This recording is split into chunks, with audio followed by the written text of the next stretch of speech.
Assalamualaikum warahmatullahi wabarakatuh. Waalaikumsalam warahmatullahi. Bismillahirrahmanirrahim. Alhamdulillahi rabbil alamin. Wassalatu wassalamu ala rasulillah wa ala alihi wa sahbihi ajma'in. Qala Allah Ta'ala, a'udzu billahi minasyaitonir rajim.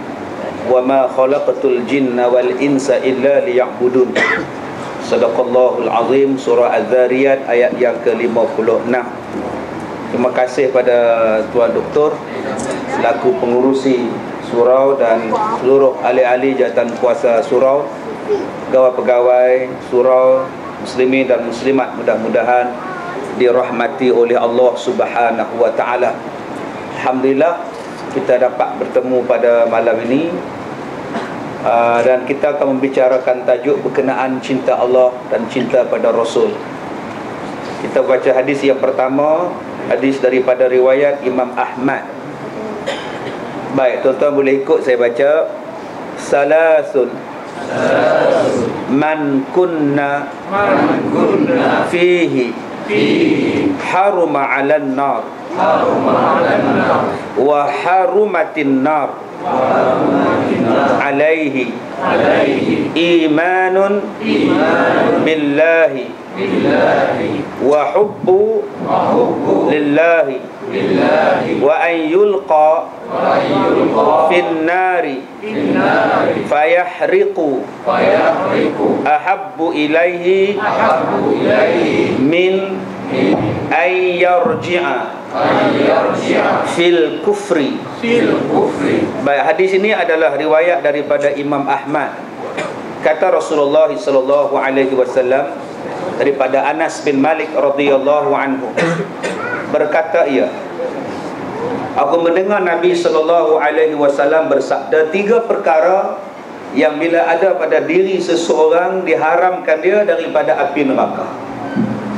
Ada 3 benda, jika ada pada diri kita 3 benda ni, Allah Ta'ala mengharamkan kita neraka kepada kita. Yang pertama kata dia, imanun billahi, beriman kepada Allah. Yang kedua, wa hubbullahi, dan orang yang mencintai kepada Allah Subhanahu wa Ta'ala. Dan yang ketiga, orang yang benci menjadi kufur, benci kembali menjadi kufur, sebagaimana bencinya ia dicampakkan ke dalam api. Jadi ini adalah 3 benda yang Nabi SAW sebutkan kepada kita. Ada 3 benda ni Allah Ta'ala akan mengharamkan kita. Lagu mana ni? Itu ya. Tengah sikit. Ni tengah sikit. Okey. Baik. Baik. Nombor 1, beriman kepada Allah Subhanahu wa taala. Percaya kepada Allah, beriktikad dengan jazam kepada Allah, yakin dengan Allah, percaya sungguh-sungguh dengan Allah, redha dengan Allah. Itu makna iman. Banyak orang kata saya beriman pada Allah, tapi kadang-kadang tak redha dengan Allah. Allah bagi keputusan yang ini, kita pergi ubah dan buat keputusan yang lain. Allah bagi hukum yang ini, kita pergi rombak buat hukum lain. Maknanya dia belum mencapai tahap redha kepada Allah. Allah tak bagi tahu, kita pula mandai-mandai mereka buat. Allah tak bagi tahu pun kiamat nak berlaku 21 Disember. Ada yang sampai balik kampung tak nak duduk Kuala Lumpur. Dia kata 3 hari matahari tak bangun. Ada yang bungkus makanan, bubuh segala makanan buah dalam rumah, sebab 3 hari matahari tak bangun. Dan nak kemat pun bikin makan lagi. Ini penyakit manusia ni tuan-tuan. Pelik tuan-tuan manusia ni. Nabi pun tak cakap 21 Disember. Nabi pun tak cakap kiamat akan berlaku 2012. Adakah kita lebih mengetahui daripada Nabi SAW? Ni yang tuan-tuan, yang kadang-kadang manusia ni dia Islam, dia kata dia beriman kepada Allah, tapi hakikatnya kadang-kadang dia jauh daripada iman yang sebenar dia. Baik, kita lihat yang pertama. Orang yang beriman kepada Allah Ta'ala ialah orang yang meyakini, beriktikad dan patuh taat kepada Allah Subhanahu Wa Ta'ala. Pertamanya ialah orang yang yakin. Yakin bahawa Allah tu ada. Banyak sekarang ni orang yang tak percaya Allah tu ada. Ni yang datang pada saya bulan lepas, satu orang bekas seorang pensyarah yang sambung PhD di sebuah negara. Dia mengaji sekolah agama, hafal Quran 2-3 surah, jadi imam surau dia masa dia jadi lecturer dulu. Sekarang sambung PhD, sekarang dia tak percaya adanya Allah. Bayangkan tuan-tuan, dia sambung PhD negara mana saya tak boleh sebut lah. Dia kata Allah tak ada. Kita saja yang mereka-reka adanya Allah. Bila kita reka Allah, kita jadi susah. Yang ni tak boleh buat, yang ni tak boleh buat, yang ni tak boleh buat. Ni bahaya ni tuan-tuan. Tak apa dia pergi mengaji kat sana, kita pun tak tahu. Ni yang datang jumpa kepada saya satu orang perempuan dulu. Dia kata, ustaz, kalau Allah tu ada, mana dia Allah? Saya nak tengok Allah tu di mana. Ni golongan etis pula. Kalau Allah tu ada lah. Di mana Allahnya? Saya dengar CD ustaz dalam kereta saya. Kawan saya pasang CD ustaz, saya tengok gambar ustaz. Jadi saya cari ustaz sampai ke Ipoh. Saya jumpa ustaz. Maknanya ustaz ada. Sebab saya dah jumpa. Sekarang saya cari Allah. Di mana Allah? Oi tuan-tuan, garang ni tuan-tuan, dia duduk luar negeri juga. Saya kata tak apalah, akak rehat dulu. Penat ni datang pada jauh, nak cari saya di Ipoh ni jauh. Minumlah air dulu, akak dahaga. Dia pun minum air. Dia pun letak, terima kasih lah ustaz bagi air. Dah hilang dah dahaga. Dah hilang dah. Mana dahaga tu saya nak tengok. Tadi akak kata dahaga, sekarang dahaga tu ke mana? Tak nampak pun dia keluar tadi. Mana nampak? Tadi akak kata setiap benda yang ada nampak. Allah tu ada, akak kata tak nampak, tak adalah. Sekarang dahaga akak rasa dahaga. Di mana dahaga akak? Di mana dahaga akak? Akak dah campak di mana? Buang di mana? Gitu tuan-tuan. Nak jawab pada orang hak guna akal juga. Kalaulah akak nampak Allah, maknanya Allah tu dah jadi makhluk. Mana boleh Allah tu sama dengan kita? Kita duduk di sini, Allah duduk di sini. Itu dah jadi makhluk. Allah duduk di sana, kita pun duduk di sana. Itu jadi makhluk. Allah tidak sama dengan makhluk. Kalau Allah bersifat sama dengan manusia, dia bukan lagi Tuhan, dia bukan lagi Allah, dia adalah makhluk. Ini keimanan kita tuan-tuan. Pemikiran kita ni tak sampai pada tahap tu. Apa yang Allah buat ni elok belaka dah. Sebab itu kita hanya perlu jadi dua benda, sami'na wa ata'na. Untuk perintah Allah jangan banyak soal, dengar dan taat. Kami dengar dan kami buat. Tak payah nak petikai. Ni kadang-kadang manusia tuan-tuan, dia petikai satu benda yang dia tak tahu. Yang dia tak tahu dia pertikai. Maknanya orang ini dah ambil ilmu daripada Allah, mengatasi ilmu Allah Subhanahu wa ta'ala yang bukan hak dia. Jadi apa yang sampai kepada kita, apa yang dapat pada kita, apa yang tak dapat pada kita, sebenarnya itu yang terbaik pada kita di sisi Allah Subhanahu wa ta'ala. Itulah namanya doa. Sebab tu bila kita berdoa, dia akan terbahagi pada tiga doa ni kan. Tuan-tuan, doa saja tadi, 3 benda akan sampai pada kita. 3 benda. Doa lah macam mana pun. Sebab ada orang yang malas doa. Habis mayang maghrib dia doa, ya Allah, macam biasalah ya Allah. Amin. Dah habis selesai. Punya malasnya. Apa pun doa kita akan ada 3. Yang pertama, doa itu akan dimustajabkan. Doa je dapat. Yang kedua, ditangguhkan. Maknanya dilewatkan. Yang ketiga, langsung tak dimustajabkan. Sama ada dimustajabkan, itu bukan tandanya Allah sayang atau Allah benci. Allah nak bagi. Dia doa, lepas dia ambil nombor 3324, dia pun berdoa, ya Allah, bagilah kena sekali sudah.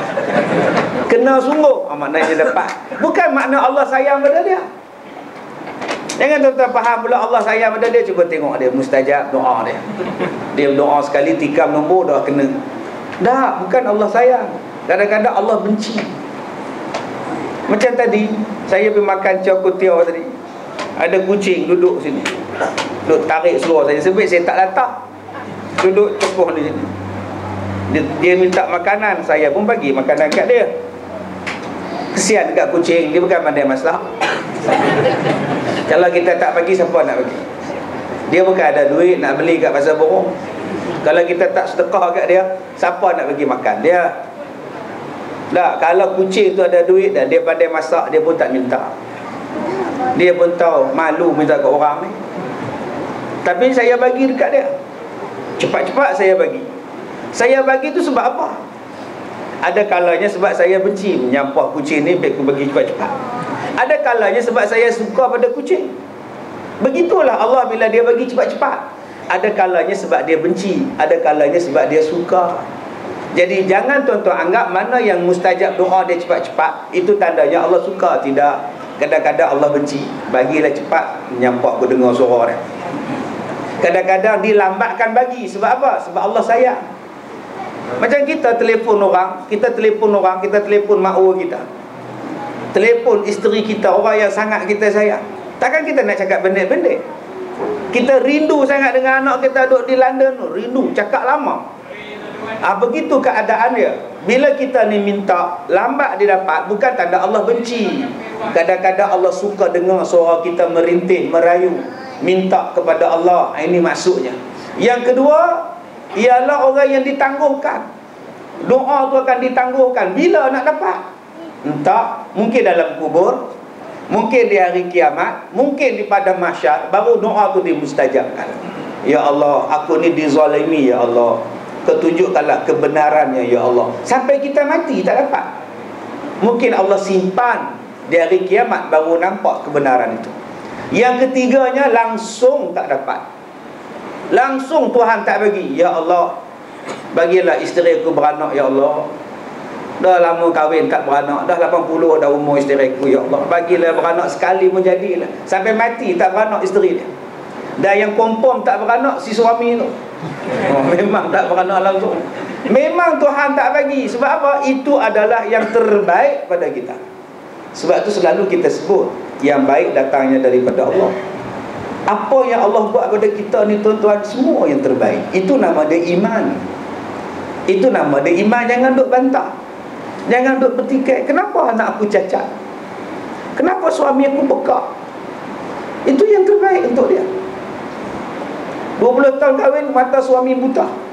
Kenapa suami aku nama dia buta? Sebab nama dia Kasim Selamat. Buta macam mana? Tak boleh kata apa tuan-tuan. Saya jumpa satu orang, dia kata, Ustaz, mata saya ni di bahagian belakang mata ni, doktor kata gula Ustaz. Dalam mata ni ada gula, tak nampak. Itu namanya kilang gula. Orang yang kecil manis ni ada pengeluar gula yang banyak. Air mata dia keluar pun semu hurung tuan main. Subhanallah. Itu namanya kencing manis, diabetes. Kalau dia kencing pun semu hurung. Dia tidur pun semu ikut atas katil. Kadang-kadang dia kencing pun keluar semut. Punya banyaknya tuan-tuan kencing manis. Subhanallah, Masya Allah. Subhanallah. Diabetes. Dan kenapa dipanggil diabetes? Sebab dipotong sampai petik. Kalau dipotong sampai paha, nama dia dai paha. Kalau paha pun dah potong, kena potong lagi, itu nama dia dai. Habis. Itulah sebab nama dia diabetes. Datang satu orang hamba Allah baru ni minta, saya tak ada di rumah. Dia datang jumpa isteri saya, satu keluarga datang. Jadi anak dia keluar minta isteri keluar, tolonglah keluar kerja akak, jumpa dengan ayah. Jadi isteri saya pun keluar kat pintu pagar, tengok kenapa pakcik keluar lah. Pakcik tak boleh keluar, nak jumpa Ustaz Kazim. Ustaz Kazim tak ada, dia mengajar. Boleh dah cakap dekat dia, pakcik dia nak kahwin, tolonglah Ustaz Kazim carikan. Pakcik keluarlah dulu, senang tengok. Tak boleh keluar. Sebab apa? Dua-dua kaki tak ada, dipotong sampai bawah. Pakcik ni lapar, jarang dapat makan nasi. Kalau ada isteri boleh tolong masak. Dia minta lah Ustaz Kazim tolong carikan. Dua-dua kaki tak ada, tinggal perut. Jadi siapa makcik-makcik yang free nak kahwin, angkat tangan macam saya. Tolonglah hamba Allah ni. Kesian benar tuan-tuan. Kaki tak ada. Tak tahu dah siapa lah yang bertuah yang dapat pahala banyak bela orang sakit. Ada orang saya kata makcik nak kahwin ni, orang dia nak kahwin dengan makcik nak ke? Nyusah je, tangan kaki tak ada. Nanti kena usung dia ke mana-mana buat apa? Kata dia. Baik, tuan-tuan. Yang keduanya, siapa nak, saya cakap je kan. Siapa nak silakan. Yang keduanya beriktikad dengan penuh keyakinan, berkepahaman Allah itu adalah satu-satunya Tuhan yang wajib disembah, satu-satunya Tuhan yang ada. Dan kita tak boleh kata Tuhan ni banyak. Jangan tuan-tuan cakap pula Tuhan ni banyak, yang pentingnya Allah ya. Murtad kita. Tidak ada Tuhan melainkan Allah. Yang lain-lain tuan-tuan yang orang duk sembah tu bukan Tuhan, tu makhluk. Patung, batu, matahari, manusia, semua itu adalah makhluk bukan Tuhan. Sebab ada orang Melayu sebut Tuhan ni banyak, yang betulnya Allah saja. Tak betul itu. Allah saja Tuhan kita, tidak ada Tuhan yang lain. Yakin betul-betul. Dan kita kena patuh dan taat kepada Allah. Tidak ada sedetik pun dalam perasaan kita ragu-ragu di dalam kepercayaan kepada Tuhan. Ada orang tanya, dia kata, Ustaz, masa kejadian tsunami 2004, Allah di mana? Allah buat apa?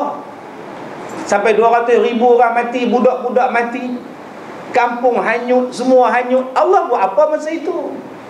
Subhanallah. Banyaknya masalah kita ni tuan-tuan. Bila kita tak pelajari sungguh-sungguh, tak mendalami sungguh-sungguh ilmu mengenali Allah, sebab tu kita jadi kufur. Kita banyak bertikai kepada Tuhan, kita banyak tak setuju dengan Tuhan, sedangkan apa yang Tuhan buat itu adalah yang terbaik. Saya cakap pada tuan-tuan, bila Allah datangkan banjir ke, tsunami ke, apa benda ke, orang yang mati lemas adalah orang yang mati syahid. Lepas siksa kubur, syahid akhirat. Dia bukan syahid dunia akhirat. Lepas siksa kubur, orang yang mati kerana lemas. Tapi jangan tuan-tuan pergi terjun dalam kolah air pula. Dia tak keluar-keluar dah menyelam. Buat apa tu? Mati syahid. Itu bunuh diri. Yang kedua, orang yang mati bersalin. Yang ketiga, orang yang kena ta'un. Ni, orang yang mati terbakar. Orang-orang yang macam ini tuan-tuan dikira sebagai syahid. Buruk ke mati orang mati lemas? Hena ke orang yang mati lemah? Walaupun bunyinya tsunami, mati beratus ribu, tapi lepas siksa kubur. Budak-budak yang mati itu pula adalah budak yang tak berdosa, masuk syurga tanpa hisab. Jahat di mananya Tuhan? Yang mati ni budak lemah, mati habislah dalam banjir, dalam telaga, dalam perigi, dalam sungai. Mati budak 6 tahun, 5 tahun. Kita pun mengeluhlah, duk tepuk kepala, kat siapa lah anak saya yang mati, kenapalah anak saya budak lain tak mati. Siapa makcik? Umur dia baru 5 tahun, dia masuk syurga tanpa hisab. Kalau makcik redha dan makcik sabar dengan kematian anak makcik akan tunggu makcik depan pintu syurga. Mereka tak nak masuk syurga melainkan dibawanya makcik dan suami makcik. Alhamdulillah. Maknanya makcik tak payah semayang lepas ni saya. Dah anak masuk syurga, nunggu depan syurga. Ayalah makcik, silap hari bulan tunggu depan neraka lah makcik. Baik. Tidak pernah terlintas dalam hatinya untuk menderhaka kepada Allah Subhanahu wa taala. Tak terdetik pun. Tak terdetik pun tuan-tuan. Sebab tu satu hari Nabi Muhammad semayang. Nabi Muhammad ni tuan-tuan, bila dia semayang malam, dia bukan sakat semayang seorang-seorang. Dia kadang-kadang dia ditemani oleh Anas bin Malik, kadang-kadang ditemani oleh Abu Hurairah semayang malam, kadang-kadang ditemani oleh isterinya, kadang-kadang ditemani oleh Abu Bakar dan Umar. Daripada sinilah kita dapat tahu macam mana Nabi solat, macam mana Nabi semayang malam. Nabi semayang malam, 1 rakaatnya tuan-tuan, 2 rakaatnya sampai 3 surah. Macam kita lah, 3 surah. Qul huwallah, qul a'udzu birabbil falaq, qul a'udzu birabbin nas. Henti lah. Nabi Muhammad sekali semayang 3 surah. Suratul Baqarah, Ali Imran, An-Nisa. 3 surah sekali semayang. Balik rumah cuba tengok lah. Baca tengok 3 surah malam ni, rasa tak habis. Tak sempat habis pun Baqarah, pukul 12 tidurlah aku ngantuk. Nabi Muhammad 3 surah sekali semayang, punya lama tuan-tuan. Kita pun 3 surah juga sebelum tidur. 3 qul, Tu yang malam-malam ustaz, makcik dah buat macam-macam lah, kena gigit juga di peha. Dah baca macam-macam ustaz, habis peha-peha makcik ni kena lebam-lebam, kena gigit di hantu. Atau makcik tak baca ke? 3 kul baca ustaz, datang juga gigit. Makcik baca macam mana? Kul. Ni pun betul hal juga. Buatlah makcik tu bukan setakat dia gigit, dia tokoknya makcik. Baik, jadi tuan-tuan, Nabi Muhammad satu hari dia semayang, dia baca bismillah. Bila baca bismillahirrahmanirrahim, dia tak lepas nak sambung baca ayat. Nabi tak lepas baca bismillahirrahmanirrahim, Nabi menangis, Nabi stop, Nabi menangis. Baca lagi bismillah, Nabi stop, Nabi menangis. Baca lagi bismillah, Nabi sebak, Nabi menangis. 3 kali. 3 kali Nabi stop, Nabi sebak, Nabi menangis dalam semayang. Habis semayang, sahabat tanya, ya Rasulullah, kenapa baca bismillah Rasulullah menangis? Berhenti menangis. Sebab apa? Sebab perkataan itu, bismillahirrahmanirrahim, dengan nama Allah yang maha pemurah lagi maha mengasihani. Rahim tu kata Allah. Kata Rasulullah, celakalah orang yang tak dapat kasih sayang daripada Allah Subhanahu wa ta'ala. Allah ni maha penyayang, Allah ni maha mengasihani. Kata Nabi, celakalah siapa-siapa yang tak dapat rahim daripada Allah. Binasalah orang yang tak dapat kasih sayang daripada Tuhan. Celakalah orang yang tak dapat kasih sayang daripada Allah. Kita ni dapat kasih sayang daripada Allah, lahir-lahir kita Islam. Allah bagi rahim tu pada kita. Bayangkan tuan-tuan, berapa ramai kawan kita yang tak Islam, yang dengar azan sebelah rumah tak Islam, yang ceramah dengan kita sekali pun tiap malam ceramah dengan dia tak Islam sekarang. Celaka kata Nabi orang. Yang duk tengok televisyen tiap-tiap malam ada forum, ada azan, ada ceramah, ada tanyalah ustaz, ada ustaz don, kemah-kemih semuanya ada belakang. Tapi dia tak tertarik untuk Islam, tak dapat rahim dia. Orang ni celaka kata Nabi. Sebab itu tuan-tuan, Allah ni maha penyayang. Bila Allah maha penyayang, tiba-tiba kita sendiri menolak kasih sayang daripada Allah, bukankah kita orang yang celaka? Tuan-tuan, maha penyayangnya Allah Subhanahu wa ta'ala ni, setiap sesuatu Allah ciptakan dengan sebaik-baiknya. Laqad khalaqnal insana fi ahsani taqwim. Allah Ta'ala menciptakan kita ni, manusia ni, dalam sebaik-baik bentuk penciptaan. Allah letakkan kepada kita otak di tempat yang paling tinggi sekali. Allah bagi kita 2 mata supaya kita tengok dengan baiknya. Allah bagi kita 2 telinga supaya kita mendengar semua pihak. Barulah dapat kebenaran. Allah atur elok dah tuan-tuan. Cuba tengok binatang. Tuan-tuan tengok lembu. Punggung lembu dengan kepala lembu sama parah. Tak tahu kalau kepala lembu duduk tengah-tengah. Tak. Manusia kepala di atas. Binatang kepala dia dengan badan dia dengan punggung dia satu parah. Kok tinggi kepala daripada punggung kok orang hutan. Kok monyet tu lah tuan-tuan. Tu pun tak ada guna apa. Saya ni suka melawat zoo Taiping, sebab ada kereta api. Kan, suka naik kereta api lah dalam zoo. Saya suka tengok orang hutan. Dia duduk cokong tengok orang. Malah je rupa dia. Saya katalah hati saya, orang hutan ni marah kot. Duduk elok-elok dalam hutan, kita buat dia kepekan. Duduk menung. Binatang tu lah kot yang paling tinggi kepala dia kot. Tapi yang lain bentuk lembu ke, kambing ke, rusa ke, ular ke, tak. Manusia kepala di atas, otak paling atas sekali ni tuan-tuan. Ini nama dia rahim. Tapi kalau manusia tak menggunakan otak, leceh. Berapa banyak dah peratus otak yang kita pakai? Berapa banyak kita menggunakan otak kita? Otak ni benda yang paling hebat Allah bagi pada kita, untuk kita berfikir. Berapa banyak kita guna? Kadang-kadang orang bukan Islam menggunakan otak habis lah. Buat sana, buat internet, buat iPhone, buat iPad, buat Samsung. Orang kita duk beli tak habis-habis. Beli hari ni kita rasa kita yang terbaru, besok bulan depan keluar yang lain pula. Hari ni kita beli handphone yang paling canggih, 2 minggu lepas tu tak canggih dah. Sebab mereka guna otak mencipta. Ini yang Allah Ta'ala bekalkan kepada kita. Allah Ta'ala bekalkan manusia menjadi khalifah atas muka bumi ni. Yang pertamanya Allah bekalkan dengan agama kita, bimbingan daripada Allah melalui lisan Nabi Muhammad sallallahu alaihi wasallam, supaya kita dapat rahmat, dapat rahim, dapat kasih sayang. Kemudian Allah bekalkan pula kepada kita otak. Benda ni tak dapat pada makhluk lain. Tapi kalau kita ni tak gunakan dua benda ni, pertama agama, keduanya otak kita, tuan-tuan, habis. Ada orang yang berpegang pada agama tapi otak tak fikir, dia jadi mundur juga. Dia kena tipu tak habis-habis. Agama ada, otak tak pakai. Dia beli kapal terbang daripada orang putih, duit banyak. Juru terbang orang putih, semua benda orang putih. Bangsa dia bangsa yang tak tahu apa. Bangsa dia ialah bangsa yang pegang tasbih, berjalan subhanallah, subhanallah, subhanallah, apa pun tak erti. Akhirnya duk kena kelentong sampai sekarang. Ini bangsa-bangsa yang kita kena lihat, tuan-tuan. Agama dan dunia ni, tuan-tuan, ambil jalan. Allah bagi kepada kita agama, pegang. Allah bagi kepada kita otak, gunakan. InsyaAllah kita akan dapat rahmat daripada Allah, akan dapat berkat daripada Allah Subhanahu wa ta'ala. Baik, Allah Ta'ala berfirman, wa ma khalaqatul jinna wal insa illa liya'budun.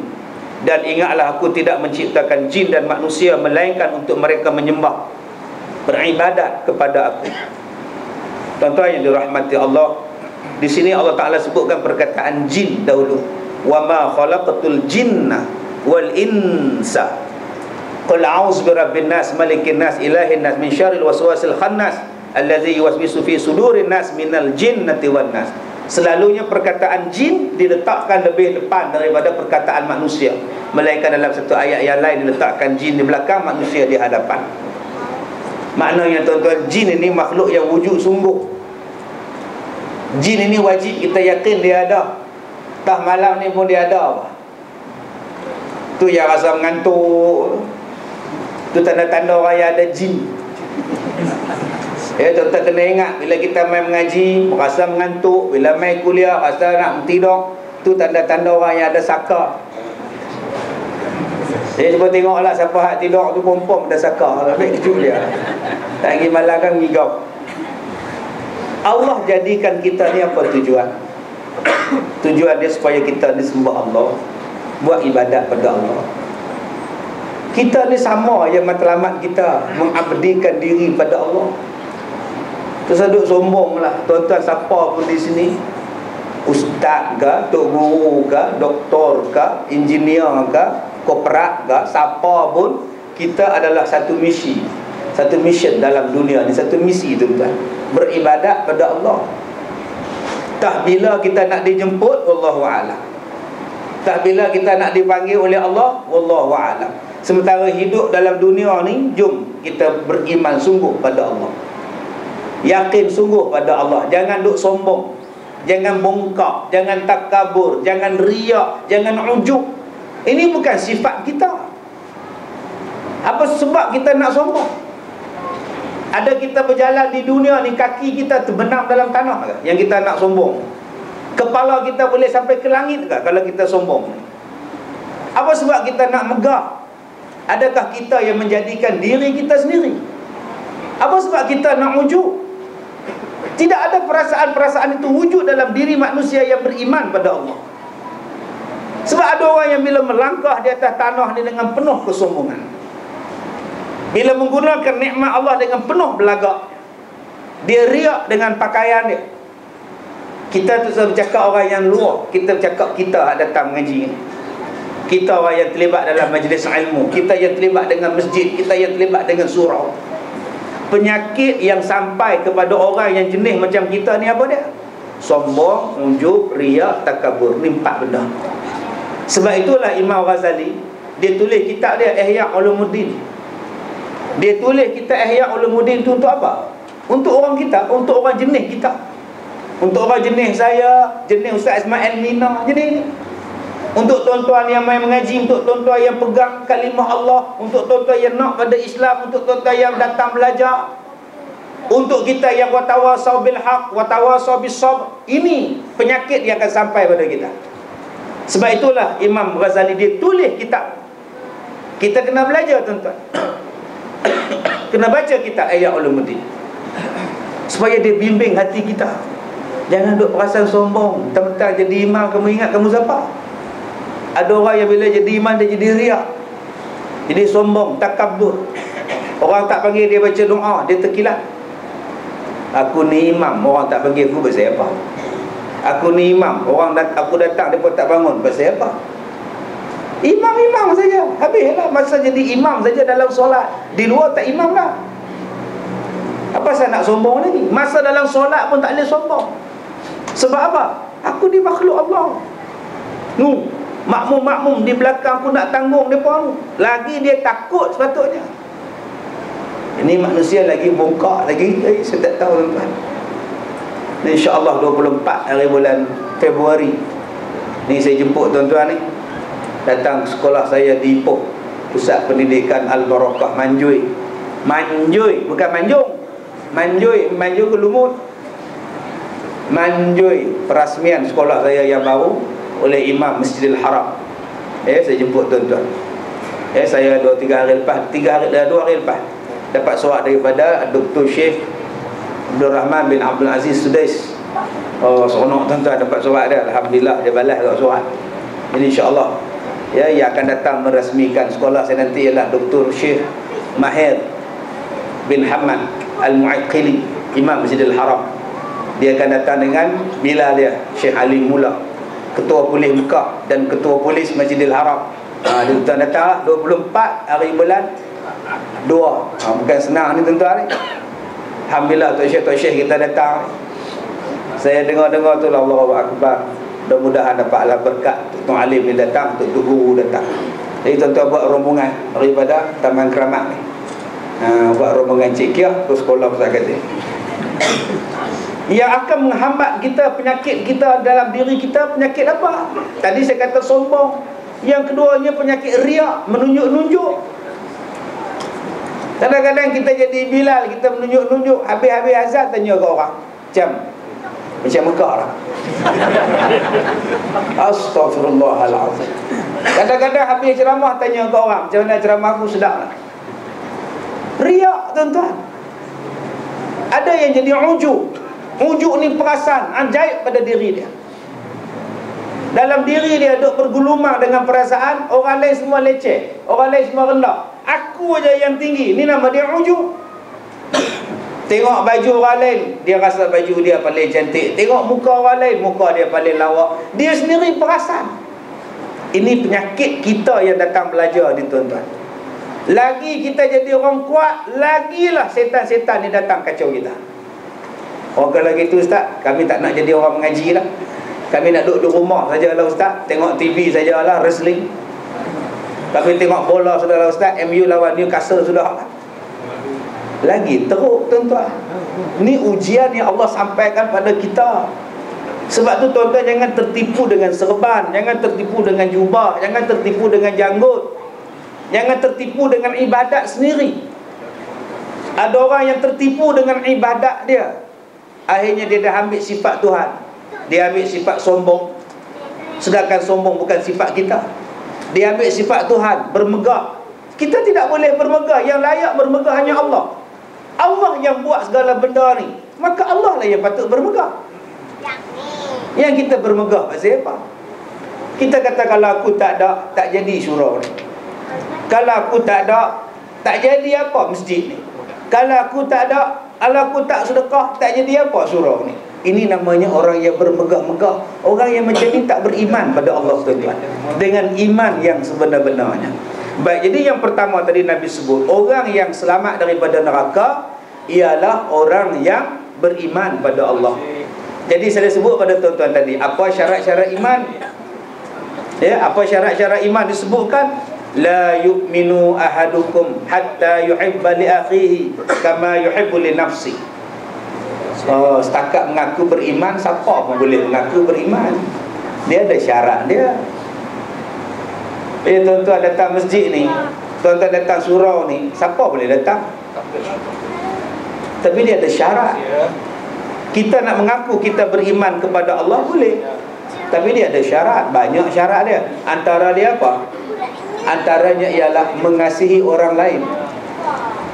Macam mana kamu sayang pada diri kamu, macam itulah kamu kasih pada orang lain. Boleh kita buat macam itu. Tuan-tuan tengok Abu Zar Al-Ghifari, tuan-tuan tengok Sayyidatina Aisyah radhiyallahu anha. Satu hari Sayyidatina Aisyah ni tuan-tuan, sahabat Nabi, kirimkan pada dia Muawiyah bin Abi Sufyan, Khalifah Umayyah yang pertama. Dia bagi dekat Siti Aisyah ni tuan-tuan 40,000 dirham, isteri Nabi. Dia pergi bagi, tengok bila sampai duit tu 40,000 dirham kepada Siti Aisyah, Siti Aisyah buat apa? Dia panggil dia punya jariah dia, kamu ambil ni, kamu bagi pada semua orang miskin. 40,000 dirham tuan-tuan, bukan 40,000 ringgit. Dinar lagi mahal, dirham perak nombor 2. 40,000 dirham tak tahulah berapa ratus ribu kita. Hari ni juga dapat, hari ni juga kamu bagi pada orang miskin. Si jariah tadi pun bagi semua. Bagi semua. Balik dia kata, kalaulah kita ambil sikit untuk kita. Oh, kata Siti Aisyah, kenapa tak cakap tadi? Kita ambil untuk kamu sikit. Dia bagi semua tuan-tuan. Ni tadi pakcik dia dah tabur, terima kasih, terima kasih. Berapa ramai hak bagi sekerak? Tak bagi semua lah bukit. Yang tu kalau kita nak kata beriman, kita tak tahu. Dalam poket kita ada 200 ringgit, RM1 kita bagi. Iman tak? Ada, tapi tak tahu takat mana. Siti Aisyah tadi tuan-tuan, dia bagi semua. Begitu juga dapat kepada seorang sahabat Nabi yang bernama Abu Zar. Hari ni dapat, hari ni bagi balik. Subhanallah tuan-tuan. Sebab apa? Dia sayang pada orang miskin di luar, macam mana dia sayang pada diri dia. InsyaAllah tuan-tuan, hari ni orang pakat duduk sambut Gaza, Palestin, Gaza, Palestin. Tok Imam kita tadi pun duduk doa untuk orang Gaza. Kita kutip derma macam-macam untuk orang Palestin. Kita bukan setakat kutip derma untuk orang Palestin tu. Di Kelantan, Terengganu, Pahang, banjir, kita kutip derma. Alhamdulillah. Tapi derma yang kita bagi apa kadang-kadang? Masa inilah orang yang baju stok banyak, dia bagi kat orang banjir. Baju atas almari yang tak pakai, bawah katil yang tak pakai, dia buat keluar. Itu yang saya dapat dulu, seluruh dalam besar ini tuan-tuan. Besar ini tuan-tuan. Siapa nak pakai ni saiz Andre the Giant ni tuan-tuan. Bukan saiz kita orang Melayu lah. Dia kata inilah masanya nak habiskan stok yang lama-lama dalam rumah.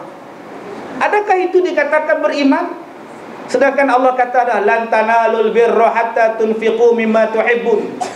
Sekali-kali tidak diterima pemberian kamu dengan pemberian yang terbaik, melainkan kamu berikan benda yang paling kamu sayang pada orang lain. Subhanallah. Itu syarat iman. Apa dia syarat iman? Syarat iman ialah tangannya dan mulutnya tidak menyakiti orang Islam. Tidak menyakiti orang Islam. Kita pakai serban, kita pakai kepiah, bawa pen duduk dalam jamban, duduk dalam tandas.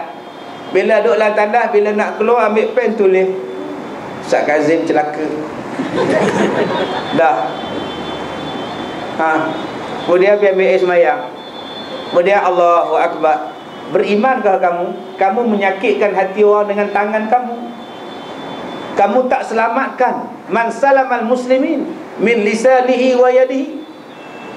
Dia tidak menyelamatkan orang Islam dengan tangannya, dengan mulutnya. Malah mulut dan tangannya digunakan untuk buat jahat pada orang. Itu belum beriman. Banyak saya jumpa tuan-tuan suami-suami yang pukul isteri, ustaz yang sepak isteri. Dia sepak isteri dia, ustaz tu. Bila ceramah sebut marilah kita sayang pada Allah, sayang pada Rasul, tapi dia tak sayang pada amanah Allah pada dia. Isteri adalah amanah Allah pada kita. Anak-anak adalah amanah Allah pada kita. Kita tak sayang amanah tu, maknanya kita tak sayang pada Allah. Dia sepak isteri dia, dia pukul anak dia. Kita baca dalam paper hari ni, bapak goncang anak sampai mati. Goncang anak sampai mati. Bergegar otak dia, saraf dia rosak, otak dia rosak, mati dia. Ini bukan orang beriman tuan-tuan. Tangan dia jahat dengan orang. Belum lagi masuk mulut. Kalau tangan kita baik, mulut jahat, mengumpat, memfitnah, mengata dekat orang, ini belum dikira sebagai orang beriman. Belum beriman kalau kaki mengumpat, belum beriman kalau kaki fitnah, bercakap benda yang tak betul, bercakap benda yang dusta, mengada-adakan cerita. Ini belum dikira orang beriman, walaupun serbannya sebesar bakul sekalipun.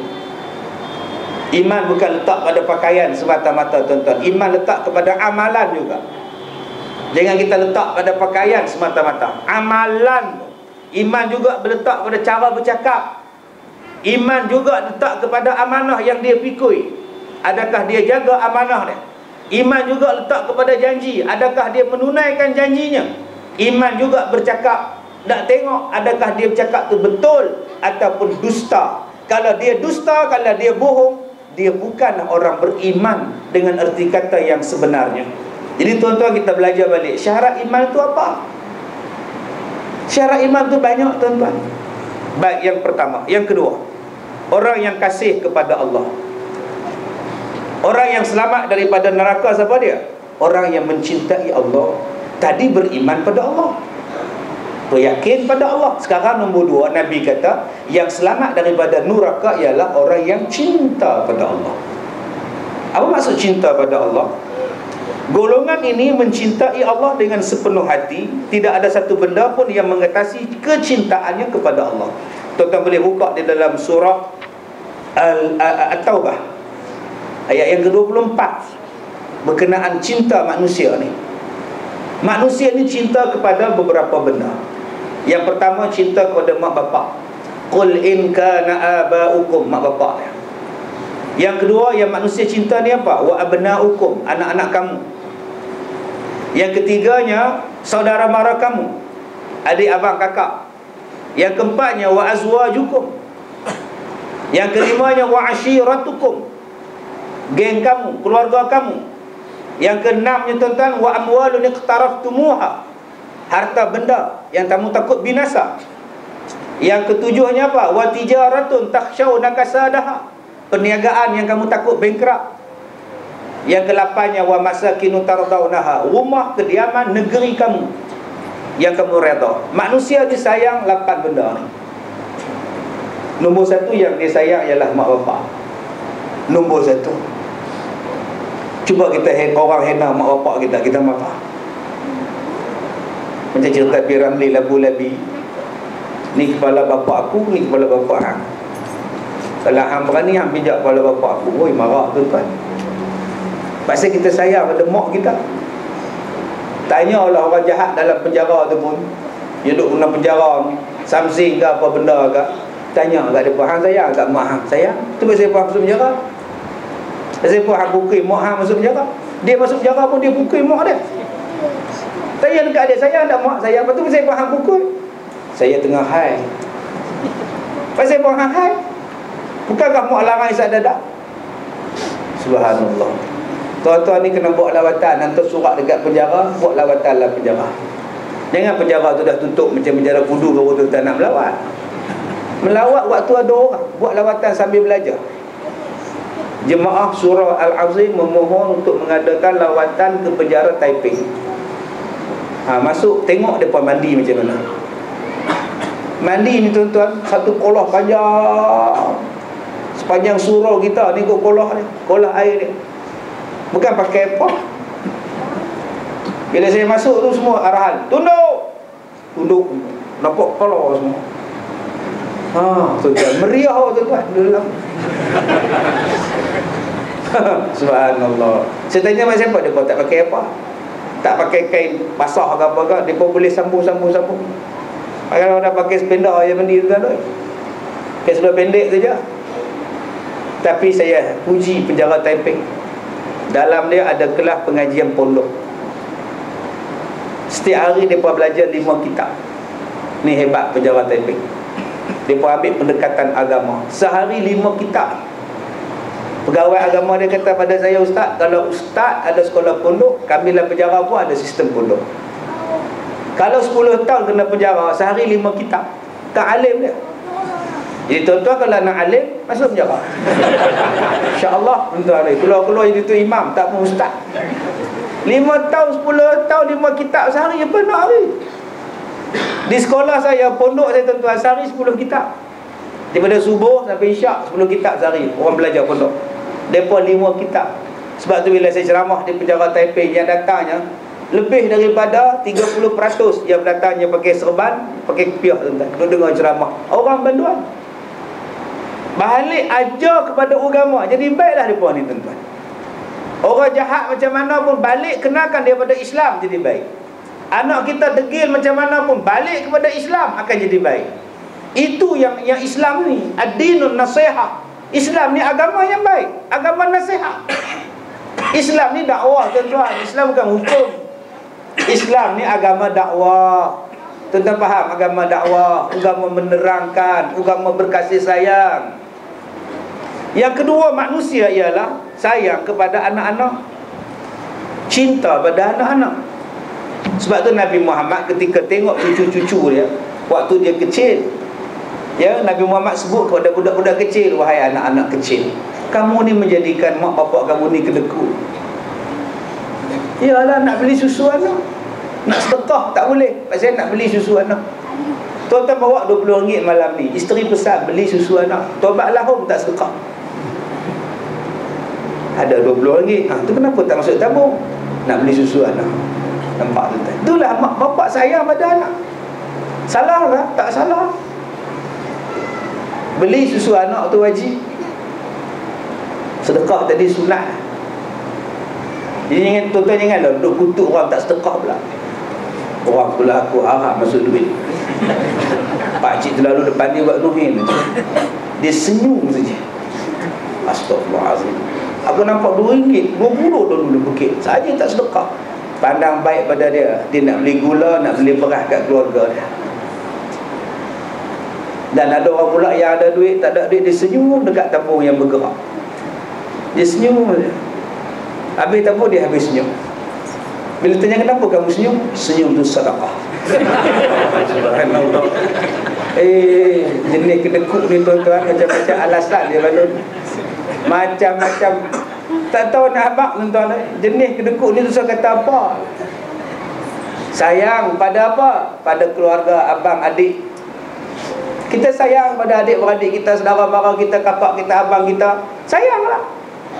Tapi kata Allah, jangan kamu sayang 8 benda ni mengatasi Allah dan Rasul.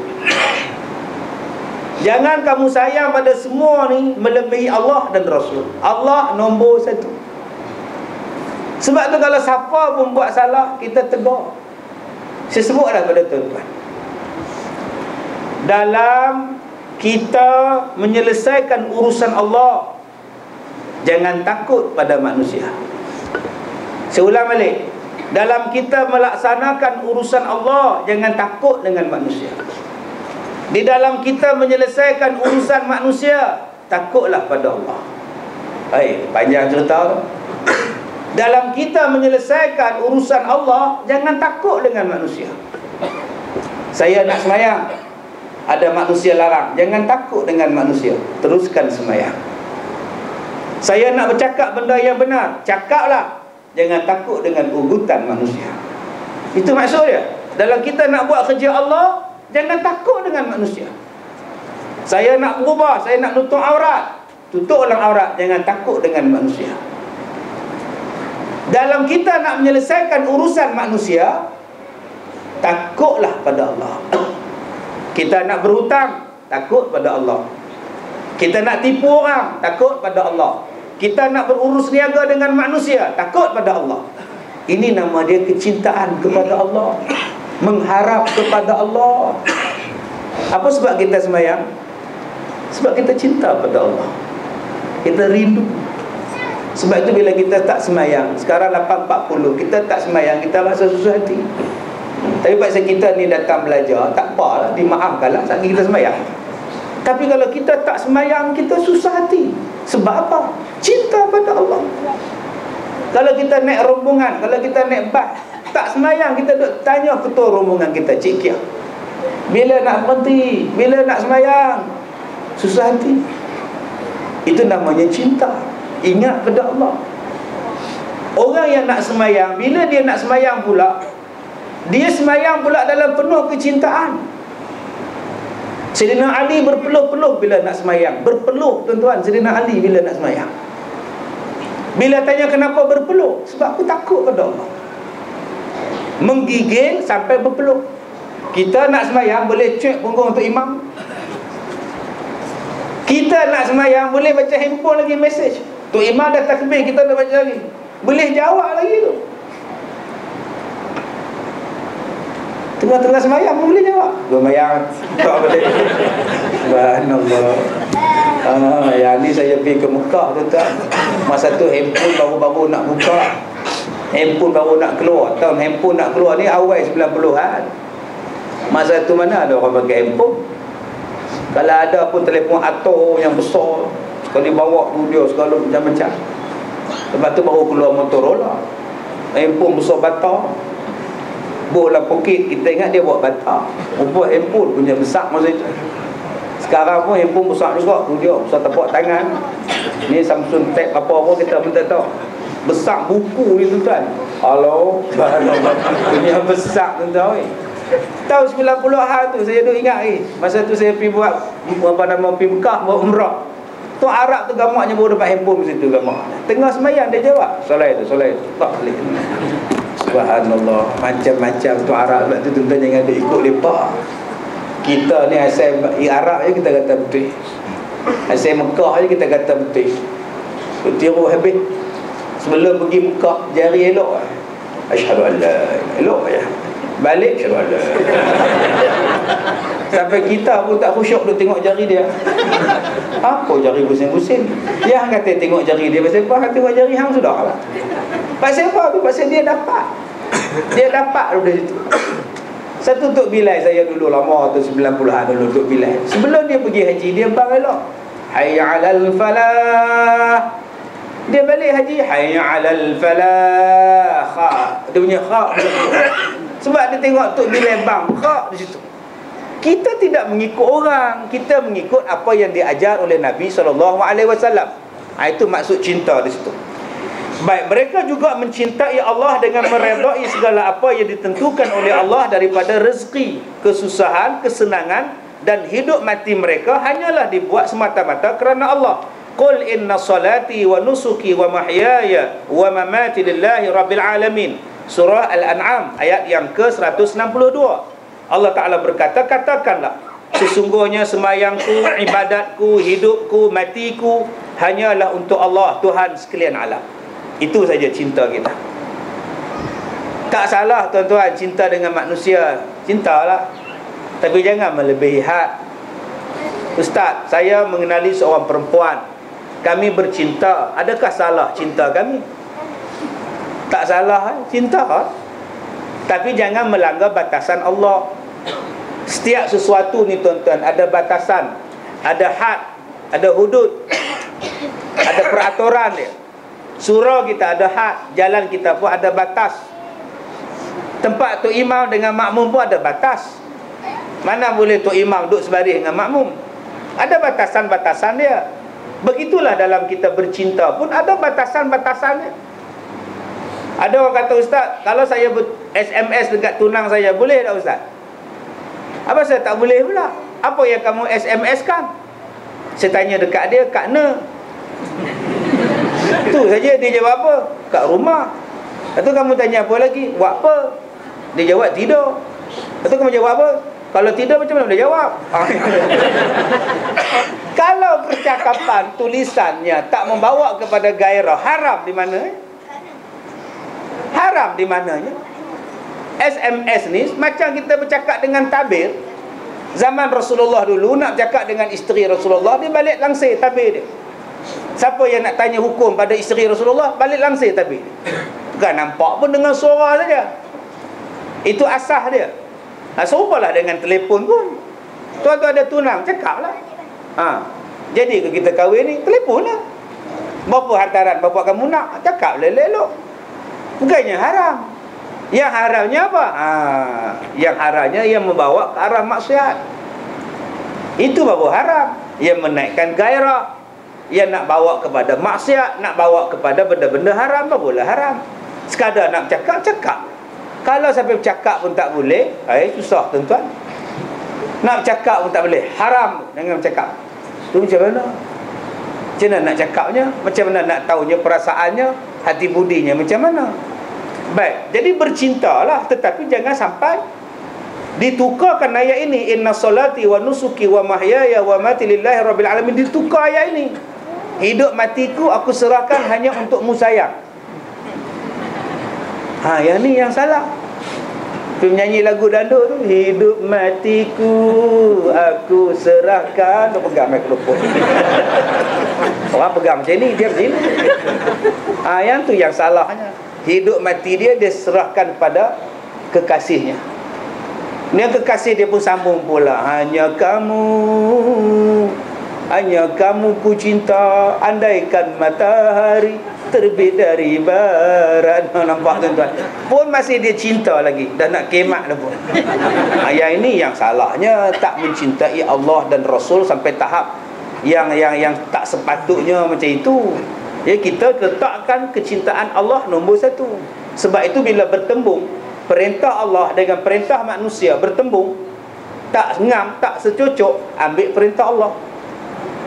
Bila suruhan manusia bertemu dengan suruhan Allah, tak bertemu dengan keadaan yang benar, ambil perintah Allah. Bila manusia larang bercanggah dengan perintah Allah, ambil yang Allah punya. Apa benda pun Allah punya, apa punya pun Rasul punya. Saya ni ustaz berceramah, kalau saya bercakap tak betul, tuan-tuan tolak saya. Kalau saya bercakap bercanggah dengan Allah dan Rasul, tolak saya.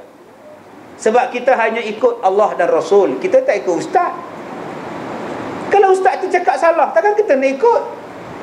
Kalau tok guru kita cakap benda yang salah, takkan kita nak taat pada tok guru kita? Dia pun sama aja dengan kita. Yang kita nak ialah ustaz yang ikut Allah, yang ikut Rasul, yang berpegang pada Allah dan Rasul. Itulah yang kita nak ikut. Sebab hari ni ada orang yang buta. Dia buta perut, buta hati, buta mata, semua buta. Macam kita semayang dengan Tok Imam. Kita semayang dengan Tok Imam. Tok Imam sujud sampai 4 kali. 4 kali dia sujud. Kita di belakang takkan nak ikut. Habis semayang kita tanya, kenapa kamu ikut Tok Imam sujud 4 kali?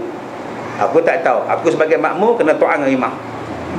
Kalau Tok Imam lari ikut tingkap, aku ikut. Ini penyakit besar. Dia betul, kita ikut. Dia salah, kita tegur. Subhanallah, kita tegur. Tak mau tegur, tak mau berhenti juga, kita letakkan dia ke tepi. Kita ambil alih tugas dia. Seluar dia koyak, kain pelikat dia koyak, berlubang di punggung dia. Bila dia rukuk, kita nampak berlubang. Adalah sepeda tak pakai.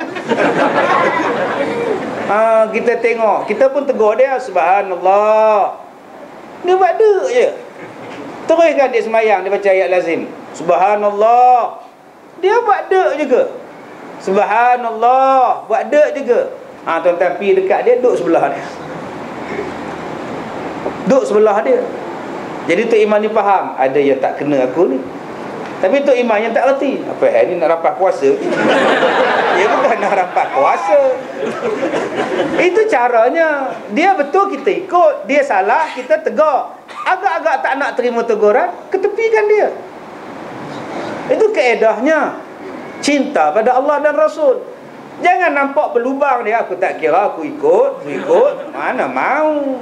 Dalam semua benda tuan-tuan, letakkan Allah dan Rasul nombor satu. Sama ada dengan pemimpin ke, dengan tok imam ke, dengan suami ke, dengan mak bapak ke, dengan bos ke, dengan ustaz ke, siapa-siapa pun letakkan Allah nombor satu. Suami kata buka tudung, buka baju kurung, pakai skirt. Keluar rumah pakai skirt, aku suami kamu, kamu kena taat pada aku. Tak payah taat. Tak payah taat. Perintah abang haram, perintah abang tak boleh saya ikut, bercanggah dengan perintah Allah. Tak boleh seorang isteri cakap, saya tak tahu ustaz, saya terpaksa. Memang hati saya tak nak buat, tapi suami suruh. Lantaklah disuruh pun. Kita takut pada Allah. Itulah namanya bertakwa kepada Allah Subhanahu wa ta'ala. Baik, golongan yang ketiga, golongan yang selamat daripada neraka ialah golongan yang membenci kepada kekufuran dan membenci kembali kepada kufur. Di sini kita lihat golongan ini lebih suka diri mereka dicampakkan ke dalam api daripada melakukan kekufuran. Daripada mereka buat benda kufur, baik aku lontar dalam api pun tak apa. Sebab hari ni banyak manusia, tuan-tuan, dia tak menjadi kufur, tetapi dia menyukai perbuatan kufur, meredai perbuatan kufur. Saya dah sebut beberapa kali dah dalam ceramah-ceramah saya. Tuan-tuan, ni ada pokok pisang. Tanam pokok pisang belakang rumah. Datang orang bukan Islam, beli pokok pisang, tuan-tuan, daripada bawah pangkalnya sampai hujung, dibubur dalam lori hailak, diletak dekat kuil mereka. Dia beli sebatang pisang RM50, 2 batang pokok pisang RM100. Haram, tuan-tuan, jual. Haram. Sebab tuan-tuan meredai perbuatan kufur. Tak boleh, tuan-tuan. Ni yang baru ni, perayaan baru ni 25 Disember kemarin ni, berapa ramai yang duk sama-sama meraihkan, yang menyebut, yang mengucap. Walaupun mengucapkan selamat hari Christmas itu masih lagi diperdebatkan oleh ulama.